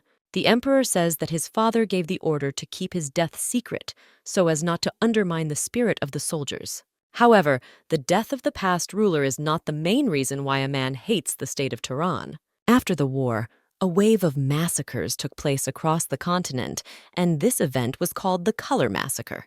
Towards the end of the war, when the defeat of Tehran became obvious, the soldiers of the state sergeant destroyed all the cities and villages supporting the empire. The blonde's body begins to tremble with horror and incomprehension of how those warriors could do such madness. Bat still blames himself for not arriving earlier and not being able to stop them, which is why that picture still appears in his dreams. The man swears that Penelope has nothing to fear, since he will never commit any meanness. The silver-haired man admits to the Baron's daughter that she is the one and only for him, and will always be so. The main character's thoughts flash through the thought of whether magicians can read what people are thinking, since Bat always says exactly what she needs. Pepe turns away from her husband, embarrassedly saying that she never worries anyway. After some time, the emperor returns to paperwork. However, thoughts of his sweet, jealous wife sometimes tear the man away from government affairs. Suddenly, Oliver informs Bath that a guest has arrived, who turns out to be Count Bayman. His Majesty asks the Chancellor to leave them with the Count for a while. The red-haired one asks the Emperor why he wanted to see him. The silver-haired man looks carefully at the man, saying that he should already know why he was called here. Bath explains that we are talking about the arson of the house of Baron Zakalian, and the Count's servants admitted that they accidentally started the fire and fled. Rubia's father says that he is to blame for not following the stupidity of his subjects. The Emperor gets straight to the point and asks Count Bayman whether Prince Wilson prompted him to commit the crime. The red-haired man looks at His Majesty in shock and finally realizes that he already knows about everything. The man remembers the words of the Crown Prince, who told him that he had already become a spy for Tehran. The Count understands that if he confesses everything now, then their family will come to an end. The red-haired man is afraid that if everyone finds out the truth, Rubia will become the daughter of a traitor. The man clenches his hands into fists and says that the fire in the house was an absurd accident. Count Bayman informs the Emperor that he is not smart enough to understand how this incident can be connected with the Prince of Tehran. As Bath expected, the red-haired man will not admit his guilt. The ruler of Labata decides to tell the Count that the Empress wished that the people who upset her loved ones would know all the bitterness of regret. The silver-haired one reminds the man that he loves and cares about her. The Emperor tells the Count that he is going to give Penelope whatever she wants. Bat says to bring him evidence of the guilt of the real criminal, and this will be the last chance for Rubia's father to correct a serious mistake. Oliver enters the room, asking what the ruler told the Count that he ran away so quickly, to which he says that he simply asked him to bring information about Wilson. The Chancellor says that he still cannot believe that such a loyal person to the Empire could secretly help the Prince of Tehran. Bath suggests that the man is simply afraid of the black-haired man. The Emperor says that many nobles fought for the Empire and personally saw what Tehran was capable of, so they are afraid of a repetition of that horror. Oliver now understands that we are talking about a repeat of the Color Massacre. His Majesty admits that he could not hide the truth, since the main suspect, Prince Wilson, was in Tehran all this time. Bath is going to make His Highness pay for all the crimes committed over the years. The Chancellor says he will continue to monitor Prince Wilson and the prominent nobles. The Emperor asks Oliver to complete one more task, namely, to find out something secret from the Empress. At the same time, the main character is resting, being in a great mood. The maids notice the good mood, glad that their mistress finally does not look tired as she did recently. The blonde feels great, thanks to her husband's recent words that she is the only one for him. Now Penelope understands why everyone says that family happiness depends on both partners. The twins inform the Empress that the Marchioness of Genia, who asked for a meeting, has already arrived. The girl feels a little nervous due to the fact that the Genia family is the leader of the noble society. The Marquise enters the room and thanks the blonde for accepting her invitation. The woman admits to Penelope that she was previously burning with curiosity and wanted to find out what kind of person she was. The heroine is surprised by the Marquise's words, wondering whether she said this intentionally or whether she really doesn't know anything. Mrs. Genia takes an envelope from her bag and hands it to the Empress through the maid. Pepe opens the envelope and sees that the letter contains an invitation to a tea party. The woman tells the girl that in the past, empresses often held tea parties to communicate with noblewomen. The Marchioness informs the blonde that after she became the wife of the ruler of Labat, many nobles wanted to restore this tradition. Penelope looks at the invitation hesitantly, realizing that she has never had a chance to host a meeting, let alone a tea party. The main character thanks for the offer but admits that she is not yet ready for such an event. The Marquis says that His Majesty will definitely be happy if the girl continues the work of the previous empress. Penelope reflects that Mrs. Genya's words are not without meaning, since the emperor keeps his mother's dress with great care. The baron's daughter accepts the marquise's offer to have a tea party. The woman says that she will ask one of the noblewomen to handle all the preparations, since the fair-haired one has never done this. Pepe is at first worried that he will cause trouble for someone. However, when the marquise says that everything is fine, he thanks for the help. Mrs. Janaya leaves satisfied that everything is going as she planned. Penelope realizes that drinking tea in the company of married ladies reminds her of a savings club from a past life. The fair-haired girl remembers that she felt very cheerful and lively in it. However, the girl does not remember why she left him. At the tea party, the Marquise joyfully introduces everyone to Her Highness, who personally prepared today's tea party. At this moment, the main character remembers why the meeting at the Savings Club was interrupted. One of her friends, Mia, who invited her to this community, stole all the money and ran away. The invited ladies admire the nobility of the princess and now understand why they are in the Western Palace. The Marquise praises Jewel for putting together a first-class tea party in such a short time. Hearing praise towards Her Highness, Penelope is angry that even in the palace she is being blatantly taken advantage of. The ladies turn their attention to the Empress, wondering why she is not hosting today's tea party. The girls begin to whisper that it is wrong to use the princess as your servant. Jewel looks at Penelope with a grin, since only people close to her are gathered here who will not side with the blonde. Her Highness notices out loud that the main character has become gloomy and asks what happened to her. The Baron's daughter thinks that this situation is similar to a case from the past, but then His Majesty saved her. However, Pepe understands that things are different now. The blonde makes a surprised expression on her face and enthusiastically says that she can't believe it. Penelope says that the Marchioness warned her that someone had agreed to take care of the preparations for the tea party while she was busy with affairs in the palace. The heroine points to Jewel and says that she never thought that this person would be a princess. The Baron's daughter winks at Her Highness and thanks her for such a wonderful gift. The black-haired girl, stammering, says that she is glad that the Empress liked her gift. The ladies are surprised that the Marquise and the princess secretly prepared a tea party. Mrs. Janaya laughs awkwardly, saying that she completely forgot to tell about it. Penelope grins that her strategy, whoever felt it is to blame, worked. The strategy is that you must attack first so that others cannot talk bad about you. The princess is angered by the Empress's cunning, so she decides to start the main course. Jewel claps her hands to the maid and tells her that she has prepared something special today.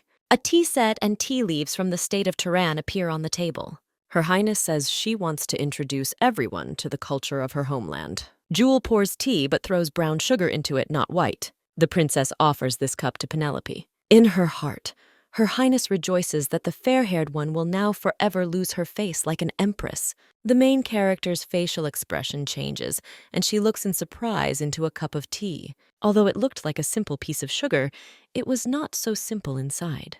Jewel grins, wanting to quickly see the pitiful expression on the blonde's face. However, Penelope smiles happily instead, saying that the drink is delicious. The princess looks at the Baron's daughter in amazement, because the smell alone should have made her feel sick. The ladies cover their noses with a scarf. I smell some strange and unpleasant smell. Her Highness tells the maid to bring new tea since the old one is cold. However, the Empress asks not to remove anything, as she sees that the tea is still hot. The main character throws sugar cubes into a cup and asks Jewel to try the drink too. The princess looks at the cup with disgust, thinking that Penelope wants revenge on her. Blonde says that she is not sure about the correct serving of tea, so she asks Jewel to check it. The black-haired woman takes the drink with trembling hands, trying to convince herself that she can drink it the same way the Baron's daughter did. After the princess takes a sip, the heroine checks with her to see if she did everything right. Jewel tries to give an answer, but because of the onset of nausea, she cannot say a word. While all the ladies are approaching the girl, asking what happened, the blonde one goes somewhere to the side. Penelope pours the entire contents of the decanter into one of the plant pots. The Empress runs up to the princess and invites her to take the empty vessel. Pepe swings his arms and slaps Jewel on the back as hard as he can. This action causes the black-haired girl to vomit, after which she finally feels better. The heroine tells the lady that when a person is choking, he should never hold back his cough. Tears appear in the girl's eyes because she, the Princess of Turan, vomited in front of everyone. The black-haired woman rises from her seat and shouts to Penelope that she will answer for everything. After this, Jewel runs out of the room in tears. Everyone else, with awkwardness in their voices, says that it's time for them to go too. After the tea party ends, the blonde returns to her wing. Suddenly, the heroine realizes that she forgot to ask for the type of tea, which she really liked because of its pleasant spiciness. The Baron's daughter enters her chambers where the Emperor meets her. Bat quickly walks up to his wife, hugging her, and asks if she is okay. The man says he heard about a tea party in the Western Palace. The ruler of Labata tells Pepe that the Marchioness of Genia often gathers princesses, so he was worried that something would happen. The main character reassures her husband, saying that she is fine and they just drank delicious tea. The heroes then sit down and Penelope tells the Emperor everything that happened. The girl shows the expression on Jewel's face, with whom she ran away, and says that this is the first time she has been thanked so viciously. Bat laughs and says that no one will dare to do anything to his empress. The man asks Pepe not to go to tea parties anymore, which are organized by ladies from the Marquise's inner circle. The Emperor promises to continue to pay more attention to the blonde. The ruler of Labat asks the girl if she is busy tomorrow at lunchtime, to which he receives an answer that she is free after morning classes. Penelope asks her husband why he is asking this, but she is interrupted by a tender kiss. Bat smiles and says that the main character will find out about everything tomorrow. Late at night, Crown Prince Turan is plagued by nightmares about his past. The wounded Wilson is chastised for yet another defeat in battle. The Emperor of Turan shouts at the young man that every time his son loses to the Prince of Labata and comes in this form, His Highness apologizes to his father, but all he hears is curses and reproaches. Before leaving the throne room, Wilson hears the Emperor behind him saying that he is no more useful than his mother. A man wakes up in a cold sweat, trying to catch his breath from a nightmare. Suddenly, strange sounds begin to be heard from the next room. Wilson looks into the chambers of his sister, who is washing away her grief. Realizing that everything is in order, the prince begins to leave, but stops when Jewel says something about Penelope. The black-haired man squeezes the princess's cheeks, asking with anger in his voice if she did something to the empress. From her brother's gaze, the black-haired woman's body begins to tremble. The girl replies that she simply gave Penelope tea with a special taste, but she is not allowed to say anything more, pushing her aside. Jewel shouts to Wilson that she has experienced great shame because of the Empress, but he indifferently says that this does not concern him. The prince warns his sister to think about the consequences for both of them next time. The princess can't stand it and shouts that it's all Wilson's fault. Jewel is indignant that she believed her brother, and even endured marrying another girl. But in the end, he did nothing after that. The prince, with irritation in his voice, reminds his sister that their destination is Bath. Wilson warns that if the Empress is harmed, the silver-haired man will only become more careful. The black-haired man bites his lip and tells Jewel not to touch Penelope again. The man tells the princess that their plans have changed. Her Highness tells her brother that he has changed a lot lately, and then remembers that this happened when they saw the Empress at the ball. Wilson punches the wall with great force, causing his sister to flinch. The enraged Prince Turan warns Jewel that she is very lucky that they are now in Labat. When the man leaves the princess, the girl sinks to the floor. The Emperor decides to give his wife a surprise, so he takes her to some place with her eyes closed. Opening her eyes, Penelope can't believe that what stands before her is actually real. Bath prepared gardening supplies, flower beds, and seeds for the girl so that she could do what she had long dreamed of. The ruler of Labata also says that tomorrow he will take the puppy, which the fair-haired woman picked up, to the barons. The Emperor gently touches Pepe's hair and asks her if he got the gift right. The main character recalls that she recently told her husband that she had a dream of a house with a kindergarten and a dog. Bath says he didn't know what kind of plants Penelope liked, so he planted a couple of flowers, but if anything, they can replant them. The girl says that she likes everything and sincerely thanks for such a wonderful surprise. The emperor awkwardly says, pointing to his cheek, that if his wife is truly grateful to him, she must do something. Pepe is amazed at how cunning her husband is. The blonde approaches the man, kissing him on the cheek. The bat glows with happiness, touching the place where the empress just kissed him. Penelope makes a playful face, saying that she is thanking the emperor in a much more entertaining way. Sometime later, the ruler of Labat finds himself dressed in clothes for gardening. The girl laughs, glad that when moving to the palace, she took old things with her. The main character hands her husband a shovel and says that they need to plant a tree. A man digs the ground without initiative, disappointed that this is what turned out to be an entertaining way. Looking at how the emperor digs up the ground, Pepe understands that they will not finish this way by nightfall. The blonde girl takes the shovel and actively begins to show how to dig correctly. Bat is amazed by the tire's skill and says he will try again. To speed up his performance, the emperor takes off his outer clothing, completely exposing his torso. The empress closes her eyes but still spies on her husband, thinking that he has a gentle face and a body like a real animal. As the day approaches evening, the heroes finally finish planting the plants. Penelope praises the silver-haired man for doing a great job his first time. The man feels that although his body hurts and he is very tired, his heart is still full of warmth. Now the ruler of Labata understands what a simple life his wife dreamed of.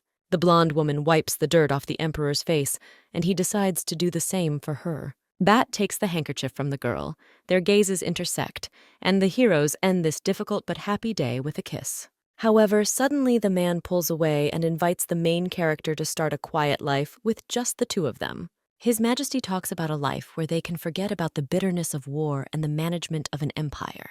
Pepe looks at the emperor in surprise and sees that although he is always calm, he is actually very exhausted. A smile appears on the silver-haired man's face again, and he apologizes for his stupid words. Bat suggests forgetting about everything, but the blonde girl interrupts him, saying that it was a great idea. Penelope says it would be great to just live together, drop the empire bonus, and move to the mountains. The girl confidently declares that she is an excellent farmer and has enough strength to feed a man. Because of his wife's words, the ruler of Labat cannot help but chuckle, so he turns away from her. The emperor calms down and tells Pepe that if he ever puts on the throne, then everything will depend on her. Bat approaches the girl's face, saying that first they will need to become a real couple. Realizing what His Majesty is talking about, Penelope awkwardly begins to comb through her hair, saying that this will take time. Oliver brings the ruler of Labat the same sugar cube that Princess Jewel used to poison her. The Chancellor tells the Emperor that although it looks like ordinary sugar, it is not so simple inside. The Duke shows the man that if you throw a cube into hot water, it will give off a pleasant smell to me. Oliver says that that day the Empress happily drank tea with 5 of these cubes. Bat pushes his cup of tea away from him and thinks that his wife has rather specific tastes. His Majesty asks the Duke whether this is dangerous to health, to which he receives the answer that it is simply a combination of strong infusions. The Emperor decides to play it safe and instructs the Chancellor to strengthen the defense of the Eastern Palace. The man asks Oliver if Wilson has done anything suspicious, but the Duke says that nothing new has come to light so far. After listening to the report, Bath plans to briefly go to the Eastern Palace and then meet with relatives.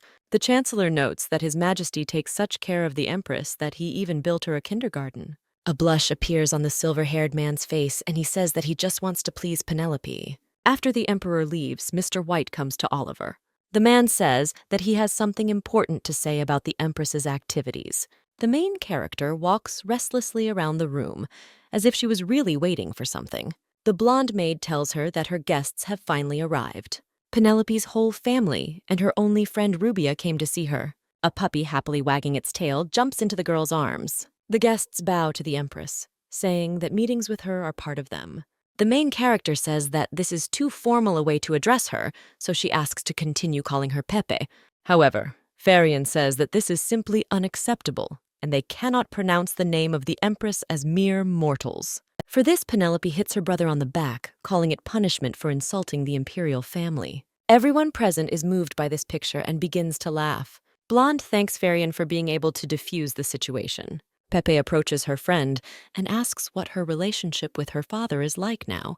Rubia says that she did not even try to make peace with Count Bayman, since she is not going to take back her words. The red-haired girl winks at Farion, asking if she is saying everything correctly. The heroine notices that something is happening between her friend and brother, as they are behaving strangely. Suddenly, His Majesty the Emperor enters the room. Father Pepe asks the ruler if he should join them, but the man says that he has an appointment, so he only came to greet them.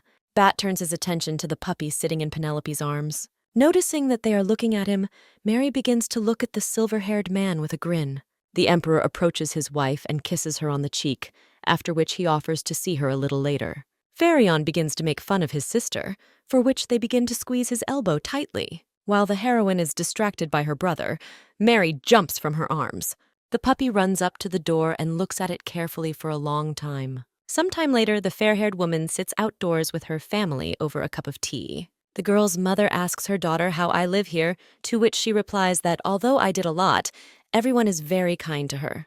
Pepe tells the woman that she has beautiful maids who are like little sisters to her. The head of the Zakalian family says it is a huge relief that his daughter is comfortable here. Ruby agrees with the Baron, noticing that now her friend's expression has become more gentle. Farion tells his sister that sometimes her face was that of an evil witch, for which he immediately receives a slap on the shoulder. The lady smiles because she realizes that Pepe is well influenced by her reliable husband. That night, Penelope conveys her family's gratitude for their help with the renovation of the estate, as they now live in comfort. Suddenly, the man starts a conversation about the fact that everyone calls the blonde girl Pepe. Bat smiles and also calls the girl by an affectionate nickname. The Emperor says that this shortening of her name sounds very nice. The main character asks her husband to simply call her by her full name. Then the ruler of Labat says that he also wants to hear Penelope's name. Goosebumps run through the girl's body, and she realizes that this is very important for the Emperor. The girl shyly pronounces her husband's name. Bat looks at Pepe in shock as he didn't think she would actually do this. Suddenly, a snow-white puppy lands on the hero's bed. Blonde scolds Mary, reminding her that her bed is in a different place. The puppy looks at its owner with its sweet eyes, begging to stay next to her. The heroine gives up and allows the dog to sleep with her one last time.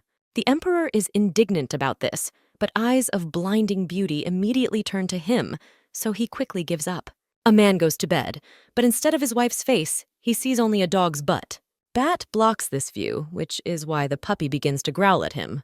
Penelope warns Mary that if she misbehaves, she will go to sleep on the floor. As a result, the dog ends up on his bed. His Majesty looks triumphantly at the animal, mentally indicating that his place is there. The Emperor informs his wife that her teacher, Mr. White, is leaving the palace this week. The man says that Mr. White's grandson is already 4 years old, so his relatives want him to teach him. The girl is very happy for her teacher and is not upset at all, since Bat says that White recommended someone instead of himself. Seeing how the Empress reacts to the words about the teacher's grandson, the silver-haired man tells her that their child will be very cute. The Emperor reaches out to kiss his wife, but they are interrupted by the barking of a dog. Penelope approaches the puppy and asks her if she is acting this way because she is homesick. Bath looks at Mary carefully, wondering if she is doing this on purpose. After some time, His Majesty sits thoughtfully in his office, looking at one point. Oliver asks the man the reason for this behavior, to which he replies that it's all about the dog Pepe. The Emperor says that the way the puppy looks at its owner is not at all normal. Bat is angry because Mary constantly disturbs them in the bedroom and looks at the blonde with lust. Oliver can barely contain his laughter. The Chancellor says that there are overly loyal dogs who often protect their owners with all their might. The Duke assures the Emperor that over time he and the animal will become closer and Mary will calm down. Oliver says that he understands His Majesty, since they were interrupted in the midst of a passionate wedding night. However, Bath informs the Chancellor that they had nothing and he decided to wait until I was ready. The Duke says nothing to this and only looks with great sympathy. The ruler of Labata asks the assistant when the new teacher will arrive, as he would like to meet him in person. Although the man trusts Mr. White's recommendations, he believes that it is always better to play it safe. When Oliver leaves the office, he sighs because the Empress is so heartless towards Bath. Sometime later, the Chancellor meets a new teacher for Penelope. The person in charge of Her Majesty's training introduces himself as Jin. Wilson reminds Count Bayman that he was warned to be quiet and wait to be called. The man tells the prince that his visit to him was an extreme case. Red Hair asks His Highness to tell him his current plans so that he can help with problems that arise. After the count's words, Wilson bursts into loud laughter. The black-haired man looks closely at the man and asks him if Bath asked to find out what he was up to. And the count's insolent visit to the Western Palace is an attempt to gain trust. Red Hair fears that if he cannot win the prince's trust, his family is doomed. Rubia's father admits that he was indeed sent here by the emperor, but he wants to side with the prince of his own free will. The man says that the empress seeks revenge, and for her, Bat is ready to destroy the Baman clan at any moment. The count says that he sided with Wilson because he gives his family a chance to survive and does not want to destroy it. Prince Turan asks in a serious tone if Penelope really said that. The black-haired man tells the red-haired man that he will watch him and later decide whether to trust him or not. When Count Bayman leaves, Wilson finally comes to the realization that Penelope wants to take revenge on him. The blonde one restlessly walks around the room trying to find her puppy. The girl approaches the maids, and they report that they cannot find Mary anywhere. The heroine decides to explore the garden and asks the twins to continue searching for the dog inside the palace. Wilson walks with a thoughtful face through the palace grounds. The man remembers his sister's words that he changed when he saw Penelope at the ball. The prince cannot understand why his heart reacts this way to an instrument that is supposed to make Bath suffer. Suddenly, not far from him, Wilson hears a familiar voice. The main character is distracted from searching for a puppy when she notices a new acquaintance. The girl asks what brought the man to the palace, to which she answers that he is most likely here for work. Penelope asks Wilson to say hello the next time they meet, since this is not the first time they have seen each other. Prince Turan turns away from the Empress, saying that he was already planning to look for a way out of here. The blonde girl laughs at the man's reaction, telling him not to be so cold, because they are not strangers. Remembering why she came to the garden, Pepe asks Wilson if he has seen her dog, to which he receives a negative answer. The girl is upset at first, but then asks the black-haired man to help her with the search. The man immediately refuses, but Penelope's sweet pleading eyes turn to him. As a result, Prince Turan agrees to help, and the heroes together begin to inspect the palace grounds. The Empress scolds Wilson for practically whispering his name to Mary. The girl makes the man shout the puppy's name louder and louder each time. His Highness covers his embarrassed face, not understanding why he ends up in such situations every time he meets this girl. The search is unsuccessful, so the prince suggests that the fair-haired man simply give up. The man says that it is almost impossible to find a dog in such a large area. However, when Wilson turns towards the girl, he sees that she is ready to cry at any moment. Penelope tearfully apologizes to Mary for losing her a second time. The Empress thanks the black-haired man for his help and apologizes for wasting his time. Before leaving, the prince takes one last look at the blonde and tries to convince himself that her tears are not his business at all. The man convinces himself that it's time for him to stop wasting his time on useless things because of Penelope. However, instead, Wilson approaches the Empress and holds out his handkerchief. The prince looks away in embarrassment and asks the girl to quickly wipe away her tears. The black-haired man suggests that the heroine just take a new dog. His Highness says that there are many other breeds that will be much better, and he can even help with the choice. Hearing this proposal, Penelope becomes furious and shouts that this is an insult to her because Mary is her child. Prince Tirana realizes that his attempt to support the girl resulted in something bad. The man calls the blonde's words strange, to which she says that she, like a mother, loves and cares for her child. Pepe confidently says that Wilson probably has a younger sister or someone he also adores. His Highness says with disgust that he never loved his sister because she is a stupid, impatient woman who pursues pathetic men. The main character covers her mouth in amazement, realizing that the black-haired man does not have the best sister. Penelope once again thanks the man for his help and says that she will continue the search alone. Wilson decides to ask the blonde why she is so attached to the dog. The main character admits that she is so worried because there was a fire in her house recently. The Empress reproaches herself because everyone, including her, was in such a panic that they did not even remember Mary. Pepe cannot even imagine the horror the puppy experienced in such a dangerous situation. Blonde says that's why she decided that when she found Mary, she would do her best to take care of her. Wilson's face darkens at the girl's words about the fire, since this arson was set on his orders. The man clenches his fist tightly and tells the Empress that he heard about the incident and that the culprit was one of the Bayman family's servants. Penelope's gaze becomes serious, and she says that the real culprit may be someone else. Wilson asks the blonde what she would do if you caught the real criminal, and he regretted what he did. The heroine, without hesitation, says that in this case she would even less like to forgive him. Prince Tirana is trying to understand what answer he expected if he already knew what she would say. A fake smile appears on His Highness's face, and he thanks the girl for her honest answer, addressing her as Her Majesty. Pepe notices that the man's manner of speech has changed dramatically.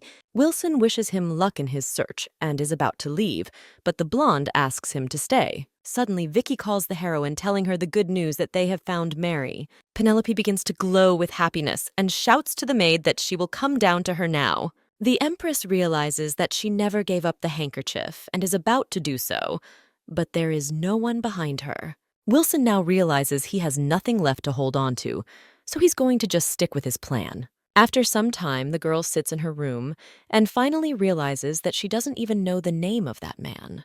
The blonde is still worried about the last expression on the stranger's face back then. The puppy approaches the hem of Pepe's nightie and waits to be taken with him to the bed. However, the heroine tells Mary that she will be sleeping alone tonight because of what made her worry. The dog begins to rub against the nightgown and make a cute face to achieve what he wants. Penelope remains steadfast and tells Mary that her cuteness is not working on her today. The Empress sighs and says that she would be calmer if the puppy could tell her where he is going. The blonde woman comes into her husband's room, who tells her that he is almost done with work. The man says that he was checking applications for Achingenta. The Emperor explains that this is an archery competition where officials compete with interested nobles. Pepe imagines this event as a trip out of town for a club or company. His Majesty reveals that the competition uses special arrows made with the help of magic. Seeing his wife's interested eyes, Bath continues and says that the whole field there is enchanted and he trains on it every morning. The Emperor offers to go to this place with him after dinner, to which the girl happily agrees. Suddenly, the silver-haired man realizes that he doesn't see Mary next to Pepe. The man asks if the Empress found her, to which she replies that today the puppy will sleep in the next room. From such news, Bath lifts his wife into his arms and joyfully says that this night they will finally be alone. The Emperor carries the blonde to the bed and looks at her expectantly, expecting a refusal. Seeing that the girl does not mind, His Majesty begins to gently kiss her hands. The main character feels a little nervous, but understands that today she is ready to get closer to her husband. Suddenly, the Emperor simply hugs his wife and lies down on the pillow with her. Bat tells the blonde how he really wanted to hug her, but because of Mary, he couldn't afford it. Pepe tries to hide her embarrassed face, which became so because she misunderstood the silver-haired man's actions. Before falling asleep, the heroine feels that a slight annoyance came from somewhere in her soul, caused by the fact that she wanted something more. The next day, the heroes come to the place where the Achingent will be held. The Empress is amazed at how such a large layer of earth can float in the air, to which her husband says that it is all thanks to magic. The man offers to go upstairs, but this offer scares the girl. Bath reveals that there is a security spell on the stairs, so they don't have to worry about it. Penelope already imagines how she begins to climb the steps and they fly into pieces. Realizing that his wife still has doubts, the Emperor lifts her into his arms.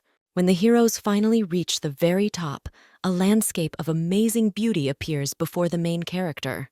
The Baron's daughter thanks her husband for carrying her through, despite the difficulty, but Bath says that he does not understand what she is talking about. The man smiles, saying that he felt like there was a cloud in his hands. The Emperor asks the fair-haired woman if she has ever shot with a bow, to which he receives a negative answer. However, the heroine says that she threw pebbles and arrows into the bucket, and she was no equal in throwing shoes.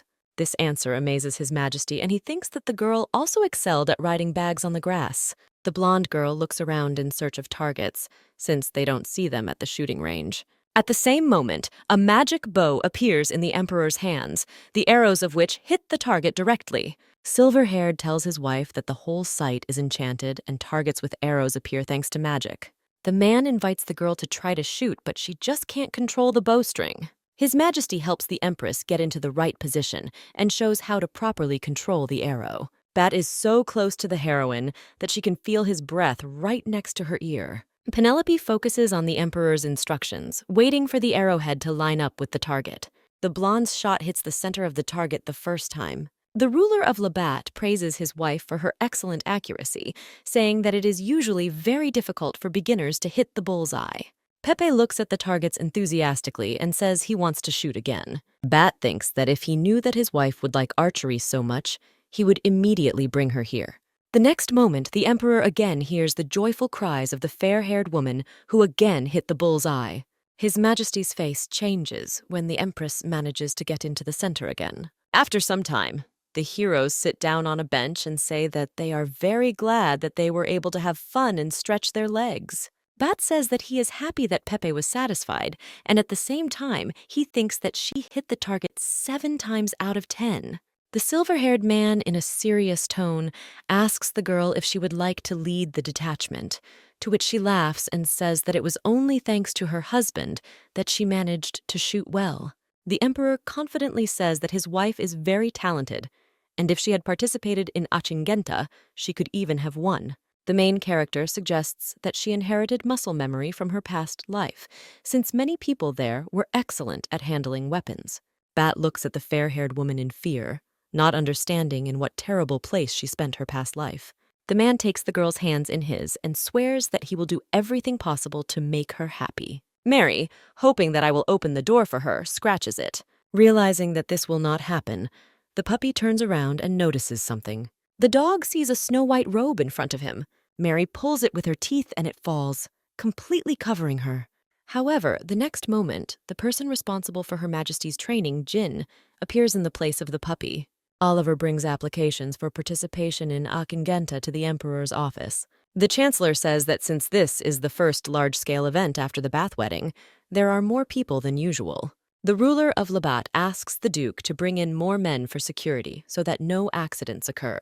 Oliver asks the Emperor how their date went, to which the man replies that he managed to get to know Pepe from a new side. The Duke, with great curiosity, asks His Majesty which side the girl was able to open up to him. Instead of answering, Bath asks the man if it is possible to arrange for Penelope to take part in Achingenta next year. The Emperor tells the Chancellor that, according to the blonde, this was her first time shooting with a bow, but she managed to hit the target 7 times out of 10. Silver-haired suggests that if Pepe takes shooting seriously, he will be able to surpass even him in a year. The ruler of Labata says that from the very beginning he knew that the Baron's daughter was a beautiful girl, but he could not even suspect such talent. Bath admires his wife so much that he calls her the goddess Helena in human form. Oliver decides to change the subject, informing the Emperor that he has hired a new teacher for the Empress, who was recommended by Mr. White. The Chancellor says that this man holds the title of Sage, which is the highest academic degree awarded by the Continental Academy of Sciences. His Majesty is glad that Mr. White did his best to find a professional in his field. The Duke also tells the Emperor that the teacher looks quite young, so he is amazed at how much he has been able to accomplish. At these words, Bath's eye twitches, and he asks again if the new teacher is a young man. Having received a positive answer, the silver-haired man rises from his seat, saying that he left something in the Eastern Palace. Oliver offers to send someone to retrieve the item, but the ruler insists that he will do it himself. Her Majesty's new teacher introduces himself to the girl as John Sharia. The man kisses the Empress's hand and asks to call him simply Jin. The teacher winks at the girl, saying that if he had known that she was so charming, he would have arrived earlier. At these words, the heroine shudders and awkwardly asks not to embarrass her. The hero sits down, and Penelope tells the man that she heard that he managed to get the title of Sage. She didn't even think that he would look so young. Jin smiles brightly, saying that many are surprised, because usually people are not used to the fact that someone can have both intelligence and beauty. Pepe smiles tightly, noting that her teacher clearly hasn't heard of modesty. The blonde puts her hand on the textbook, saying that Mr. White taught her the history of the founding of the empire, but the hand placed on top interrupts her. Jean suggests not dealing with a complex topic on the first day of class, but simply getting to know each other better. The girl looks at the teacher with suspicion, doubting that he really is a sage. However, the heroine immediately drives away these thoughts, remembering that Mr. White and the Imperial Chancellor were convinced of his talents. Jin says that although Her Majesty may look gentle, she has a strong character and is full of energy. The man says that the fair-haired woman's family consists of parents and an older brother, and among the animals she loves puppies most of all. Penelope looks at her teacher in amazement. I don't understand how he hit the mark in all his assumptions. The main character asks Jin how he managed to understand all this just by looking at her, to which he says that this is just one of his not-so-great talents. The man asks to be allowed to feel Her Majesty's pulse so that he can find out about her health, get an alignment for love, and predict her family fate. The Empress happily extends her hand to learn more about Jin's talents. Bat walks along the corridors of the Eastern Palace and thinks that he does not have a very good feeling. Since the ruler of Labata cannot observe what is happening in the palace with the help of a magic bird, he has to check everything himself. When the man walks into the room, he sees his wife holding hands with her teacher. Jin says that he is about to be able to see everything, but for this he needs to sit like this a little longer. Suddenly the sage flinches out of surprise. The teacher wants to say something to the Empress, but at the same moment Bat appears, telling him to take his hands off his wife. His Majesty asks what kind of lesson they had that required holding hands. Penelope tries to reassure her husband, saying that this man, at her request, felt her pulse. Bat gloomily says that he has never seen such a method of feeling the pulse in his life. The teacher informs the Emperor that a similar method was developed by him personally. Concerned about the prevailing atmosphere, the blonde woman tugs at her husband's shirt sleeve. His Majesty sighs and says that for today he will get away with this incident, but if the man touches the Empress again, he will be punished for it. After the silver-haired man leaves, Penelope apologizes to the person in charge of her training, saying that she will think about the consequences before making such requests. Jin winks at Her Majesty, saying that even if he knew what the Emperor's reaction would be, he would still take the risk. The sage tells the Baron's daughter that she is very attractive, so the excitement of the ruler of Labat is understandable. After this, the man finally suggests starting the lesson. What worries Jin, however, is the energy he momentarily felt when checking the blonde's pulse. Sometime later, Penelope sits in the living room with her offended husband. Bat irritably asks why the girl did this. The blonde woman wants to tell the man that she believes in superstitions, but she is afraid that because of this, he will begin to treat her coldly. The Emperor worriedly asks the Baron's daughter if the man has attracted her attention. Pepe admits that Mr. Jin has good abilities in the method of determining a person's type, so she wanted to learn something from him.